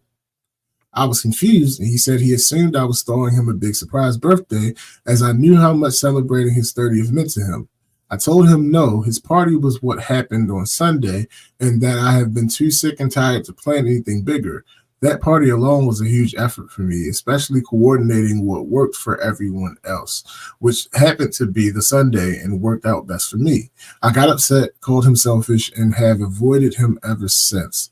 He is upset. As for my 30th, he planned a big celebration and even invited my college friend from another country. I obviously appreciate his effort, and that was the best birthday anyone has ever planned for me. But that isn't possible for me to do for him with me being pregnant. And I told him we have different priorities now, and he said that the baby wasn't even here yet. Alex has made it clear in the past that he wanted to throw a big birthday for his 30th, but with my pregnancy and him seeing how it affects me day to day, I thought he would be more understanding of the effort I did make and be more aware of what is possible for his birthday. Yo, hold up. The reason that I've stopped and read some of this slowly is because I was trying to reconcile that with the fact that the reason I picked this story was because this person has been overwhelmingly deemed the asshole. She's the asshole. That's what they're saying? Right. That's why I kept slowing. That's why I was like, what is... I don't understand. Okay. So yeah, I take this with a grain of salt because I was not raised with the birthday thing being this huge extravaganza. Right. That only occurred in the last 16 years of my life. Yeah. Because my wife, her family, they do that thing. So there is a bit of that. But I don't think it's so much of that I can't clearly see she's not the asshole. One, motherfucker, you the one that dropped them babies in that belly. That's a fact. You did that. So if you wanted a 30th birthday bash organized and worked Maybe for and all that shit, you should have planned that. Your pullout game is weak. Your pullout game is weak. That's number two. Motherfucker, you got. See, this is the thing that kill me. You got a present, you got a cake, and you got a little get together with motherfuckers and shit. You know that there's a circumstance that your wife is pregnant. You know that in the past you had miscarriages. You know that she needs to be very careful with the shit she does, how much she hurts herself. All of these things you fucking know. For you to then react that way, you are being selfish. You're being an asshole. Now, all of the people in that post that has deemed her an asshole, I need to see their school permanent records. I need to see what their bosses at their jobs think of them. I need a whole background check on these goofies right here, because all of y'all right now should be applying to work at Disney World. You're goofy. Okay, hold on. I'm seeing some points that make sense. Okay, so let's be clear. So as I was reading it, I was trying to find a way, what could she have done better that could have possibly stopped? Because for all those who have never actually gone on the Am I the Asshole Reddit, Reddit has tags. Right. And generally, whenever we only have room to do like 2, I always try to pick one that is tagged as you're the asshole and one that is tagged as not the asshole. Example, the first one was tagged as not the asshole. So I went into it expecting that when I read that, I would feel sympathy for OP. Right. So when I read this one, I expected that I would hate OP's guts. Right. Because, and people say whatever you want about Reddit, in the time that we've been doing this, using these tags, I want to say that it's probably like a 95% rate of me agreeing with what the tag is. What Reddit gets typically banged in the head about ain't this.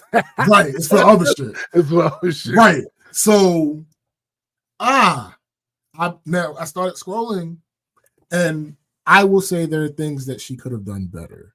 One of the things that she could have done better. No, matter of fact, before I go to things that she could have done better, one alternate possibility, because I'm not going to say could have done better for this one, because one alternate possibility would be getting somebody else close to him to do it. Okay. Sure, you could have done that. Oh, and by the way, your little caveat in the beginning of your response, I don't have that. Birthdays is always a big deal. I'm still on your fucking side. Right. Fuck that. No. Right. He's not the asshole. I don't understand. But anyway, one thing that could have been done alternately is having somebody else take care of it. 100%. But one thing she could have done better, you're the asshole. Not because you didn't plan or throw a big bash. You should have talked with him about it, especially knowing how important it was for him. He sees how bad you're feeling, but he may have took the lack of communication as a sign that you were planning something. That's a big assumption on my part, but it's something to consider. Communication is always key. So if how she laid it out is we did the thing on Sunday. His birthday was the following Wednesday. When that day came, I gave him the cake and I gave him the gift. I feel like in that situation, before Sunday came, she could have said to him, hey, listen, I know what we talked about because we have made this plan. Like, she was clear that that was the expectation. We made this plan. People be dumb. Listen, people be really dumb. We spend 3 hours every week talking about how dumb people are. So, with that in mind, she could have said to him, listen, I ain't got it in me. Right. This ain't gonna happen. However, we're gonna have a little get together on Sunday, and I'm still absolutely getting you a gift and making you a cake. Right. at that point, whatever his response was would have been up to like that would have been. He still probably would have been the asshole that he ended up being at the end of the day. It wouldn't have fixed the situation, and that's why. That's why I'm still not giving her asshole because it probably wouldn't fix the fucking situation. No. However, because he had an option too. He had an option. Oh, no, 1,000%. You just grow up. He handled that wrong. Yeah, like grow the fuck without up. question. I do want to see what some other people. I do want to see what some other people are saying. All right, okay. So this one, because and I'm again, it's Reddit. But to be clear, even though she could have communicated better, hindsight, she could have done that better. You then continue to stress out the woman that has had. That's what I'm saying. That's what I'm saying. Like that probably wouldn't have changed anything. Like even if she did communicate properly, which I want to be clear, she did not communicate properly. No, sure, fine, whatever. Even if she did communicate properly. Given what happened, I still don't think it would have fixed the fucking issue. It still would have been an issue. I think his response was completely overblown, considering all the facts. Nigga, not. I think that's an understatement. Like completely overblown, even as absolute as that is, it's still a fucking understatement for what happened. Baby, you're big, bruh. Chrissy said, I think it's about knowing your partner. Their communications are definitely off. Like I feel like me and James would have definitely talked about. Oh, facts. No, it would have came up. There's no way. Like there's zero chance that I have some type of issue with me that zaps my energy and doesn't make it so I'm able to do what we discussed, and I don't discuss it. Right. That's not happening. Like that. Maybe she assumed, you know how hard this shit is on me, that absolutely. But people are stupid. Yeah, people are really fucking stupid. So, like, yes, it's one of those things where like you didn't communicate as effectively as you could have. But I still don't feel like you did anything wrong. I don't think because when you like I said, when you pack everything together, present, get it together, cake. She did. It's not like you did things. Right. She did things. So let me see. Another one. People are really gonna downvote me for this, but yes, you're the asshole. Mainly because you're being selfish and inconsiderate because you're doing everything based around what you want and what is convenient for you. Yeah. Short party and held on a day when people would leave early so you wouldn't have to deal with them for long. Then just a cake and a present on the actual day. Excuse me. All done to what was best for you and no consideration to how it would make your husband feel on what was supposed to be his day. I get that pregnancy can be hard. No, wait, stop. I get that pregnancy can be hard, but you're worried about a miscarriage, which I can relate to because I have had several myself in the past. However, that doesn't mean that the world revolves around you, what you want. Other people's wants and needs and feelings matter too. Only you're refusing to acknowledge that instead of opting for calling your husband selfish when he expresses disappointment and hurt, feelings that are totally valid regardless of what anyone says. Yo, cook you. I don't understand. Maybe.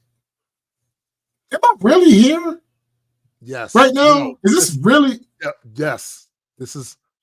You had a miscarriage. You had several yourself.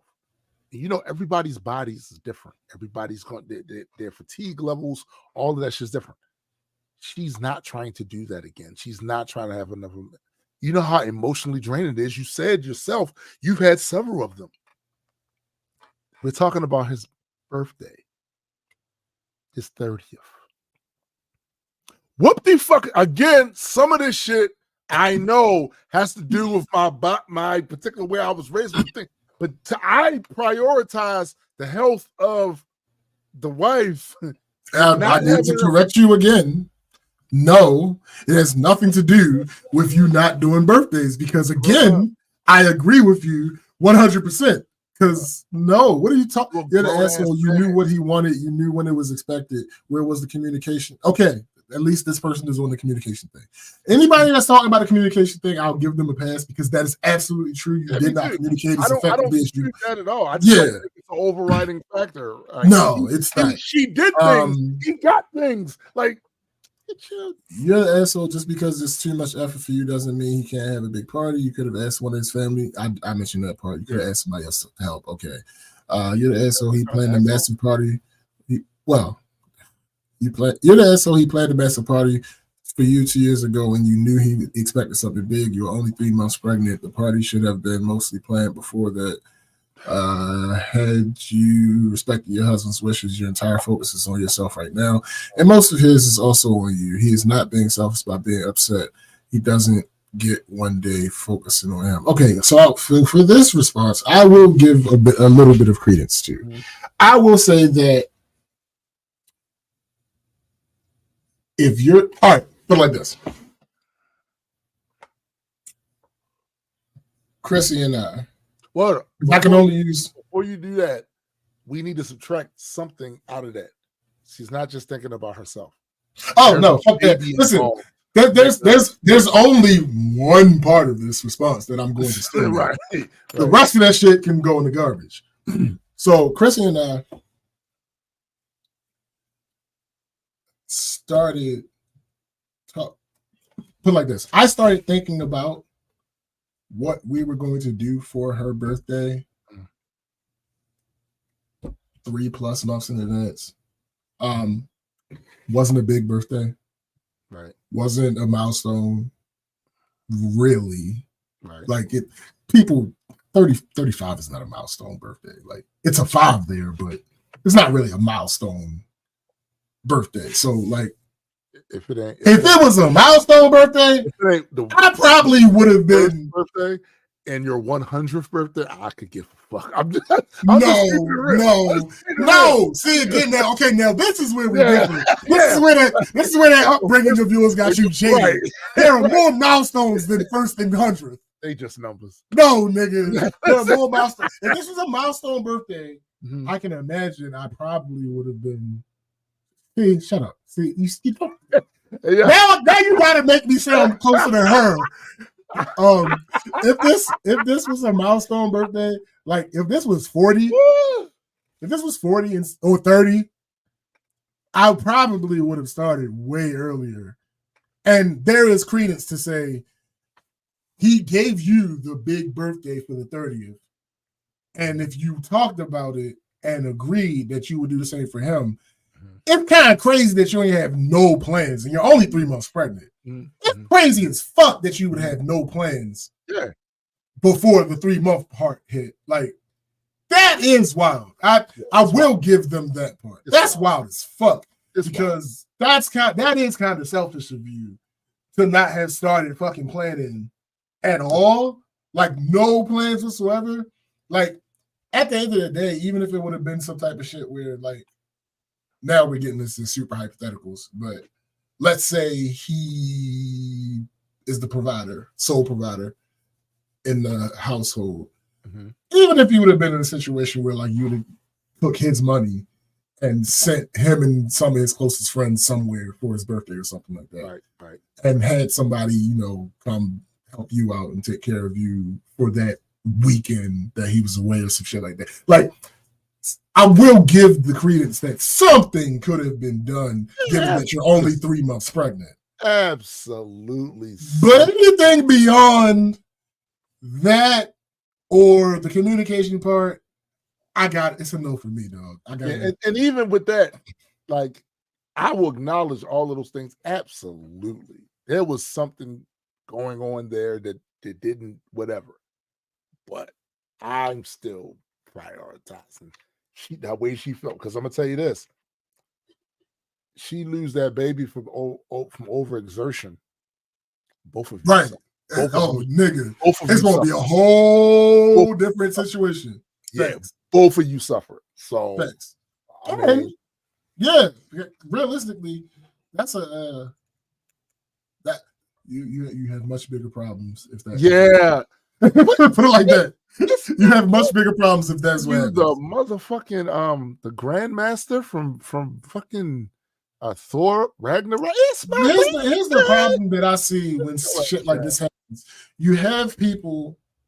My problem with things like this is you have people that jump on the bad faith actor argument train because It is absolutely I've read that whole comment out loud. Y'all heard what the fuck was in there. There was some bullshit in there, but as it pertains to the part that I was still manning, it was a solid thing, right? Somebody responds and says, the men in this thread are really telling on themselves, quote, you're only 3 months pregnant, as if the first trimester isn't the hardest. That's not what the fuck the person's point was. That's not what the point was. They were not saying you're only 3 months pregnant, so it shouldn't be that bad. No, they were saying how time works. 3 months prior, you should have already had plans starting. That is the point that they were making. What the fuck are we talking about? You went with the temporal rules of Omni Block. Like, bro, what is Listen, let me tell you something. These guys, you have to understand the climate. You have to understand the climate that you're in. So when you say those things, you literally have left, even though that's not, you left the really see that's open. Not what you're talking about. It's not even close to what they were saying. For somebody to slide that shit in. Yo, I just don't understand. How could you read that and think that that's what? It was very clear what they were saying because they said it. Matter of fact, hold up. Why was it clear? Why was it clear what they said? Because they said it. You are only 3 months pregnant. The party should have been mostly planned before you got pregnant. Right. That's the rest of the sentence. Right. What do you? Right. They did not say. When they said only 3 months, they wasn't saying that in the sense of this is nothing. Yo, Chris, that's funny because I just said that rest of the sentence. Chrissy said, I almost got mad when I heard that. Then I listened to the rest of the sentence. Remember, like, what are we talking about? And this is why I hate y'all. This is why I hate y'all. This is the reason why I hate y'all. Because y'all put me in a position to have to defend dumbasses and pieces of shit. Yeah. This is why I hate y'all. Yeah. Because still manning that person's 1 point has now turned into me doing some super pseudo defense of the person it feels because icky. You was on some bullshit. Yeah, it feels icky. It feels icky. And that I think at the end of the day, that's what it is. Y'all are a mixed bag of M&Ms and bat shit. Right? So a lot of the times the work you make us have to work to pick the M&Ms out of the bat shit. Facts. And it sucks. And I don't like to do it because either way, unfortunately, your hands are gonna get some bad shit on it because you're picking the fucking like. Come on, man. I hate it. I hate it. Let me see if I can find one more comment that is okay. We're gonna end on a stupid ass comment. You're the asshole. Your being pregnant has nothing to do with not planning a party. You could do all the planning from bed or wherever you're resting. A few hours at a party is not a lot, and you could sit much of that time. You are selfish and need to realize the world doesn't revolve around you. What is wrong with people? But now, it's people like this person that makes it bad for all the other people because they'll get lumped in with that dumb shit there. Yep. 100%. Because what do you mean by that? Like, I don't understand. Like, is this a situation where you're just stating the obvious? Because obviously, technically, you can plan from your bed. Sure. But why would I have to? Yeah, like, that doesn't make sense. Given the like, have some situational, emotional context. No. They refuse, sir. They refuse. Clearly. What are we talking about? We're talking about a fucking baby. Right, Chrissy. After they had a miscarriage. Right, Chrissy. Right here. Bruh. Right here. There is an ongoing thing about me talking about planning trips. Facts. Planning isn't for the weak at heart. No. And it's not for the physically weak at the time. No. You know what? If she's having this much trouble with her pregnancy, she should not be planning something. Exactly, because you know something fucked up is going to happen. Like, see, bro, the problem with planning isn't the art of planning. It's you're planning for people. And in order for you to make those plans, you also have to deal with humans. People on the other end of that shit. This is the issue, and y'all are exhausting, nigga. Exhausting, completely. And you can't help yourself. I'm sure it's in the breed. It's probably how we sure. About. He needs as much energy and all that other shit to deal with the body growing inside of her. Yeah. Like, and because on the flip side of this, right, there are absolutely people who would drag themselves through the rigors of trying to still plan this party. But I think that's another point for the communication piece, because if you communicate this, no matter which side you're on, if you're on the side of I don't think I can do this, or I'm still going to try to do this, I, as the person that is the father of the thing that is causing you the problem right now, I, in good conscience, would say, hey, nah, let's chill. Let's chill. Let's chill. Yo, that's the other thing that kind of crossed my mind with that too, because like I know me, and I know there has been things that happen that is supposed to be a thing to celebrate something, Father's Day or birthday, some shit like that. And I read the room, either from a financial standpoint or for there's a lot of shit going on and it's emotionally draining. And I try to make myself small with that shit. So it's like, we ain't got to do all that. I'm going to make it easy. We ain't got to do all that. This is all. I'm good. Last Father's Day, my wife wanted to do this, but I knew there's things. And I remember we came from the movies, and I was like, just give me a goddamn milkshake and take me home. I was like, because everything that I wanted, I already, like, none of this is going to enhance it anymore for me. I'm out with one of the reasons I'm a dad. Unfortunately, my daughter had to work that day, right? But we went to saw a movie. I'm going to go home and play a video game. Like, I'm good. Thanks. But I'm also low maintenance. Yeah. That's an important part in this too. Yeah. It's a very important part of this. Like some people might not understand because of the whole vacation thing, but I'm also very low maintenance when it comes to shit like that. Like I don't care. Like what are you doing on your birthday? I don't know. Truthfully, about the only thing that someone would consider me high maintenance about is hotels. Like if we're gonna stay somewhere, I wanna. I don't do hotels, so yeah. Well, but but whatever the case is, we're gonna stay at the hotel. We're gonna stay at our Airbnb. It should be lit. Like we look. I want it to be lit. You know what I'm saying? Like that's about 1,000%. But I think that also was something that's new. New for me. That came from the time we stayed at the Hard Rock Hotel in Orlando. And bro, once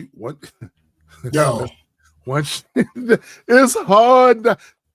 We gonna stay someplace. We need it.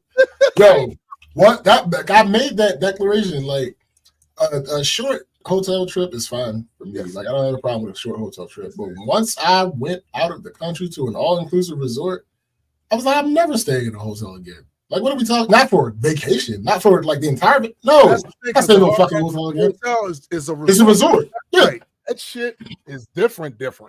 It's different, bro. Because my first real experiences of going on vacation as an adult were Atlantic City.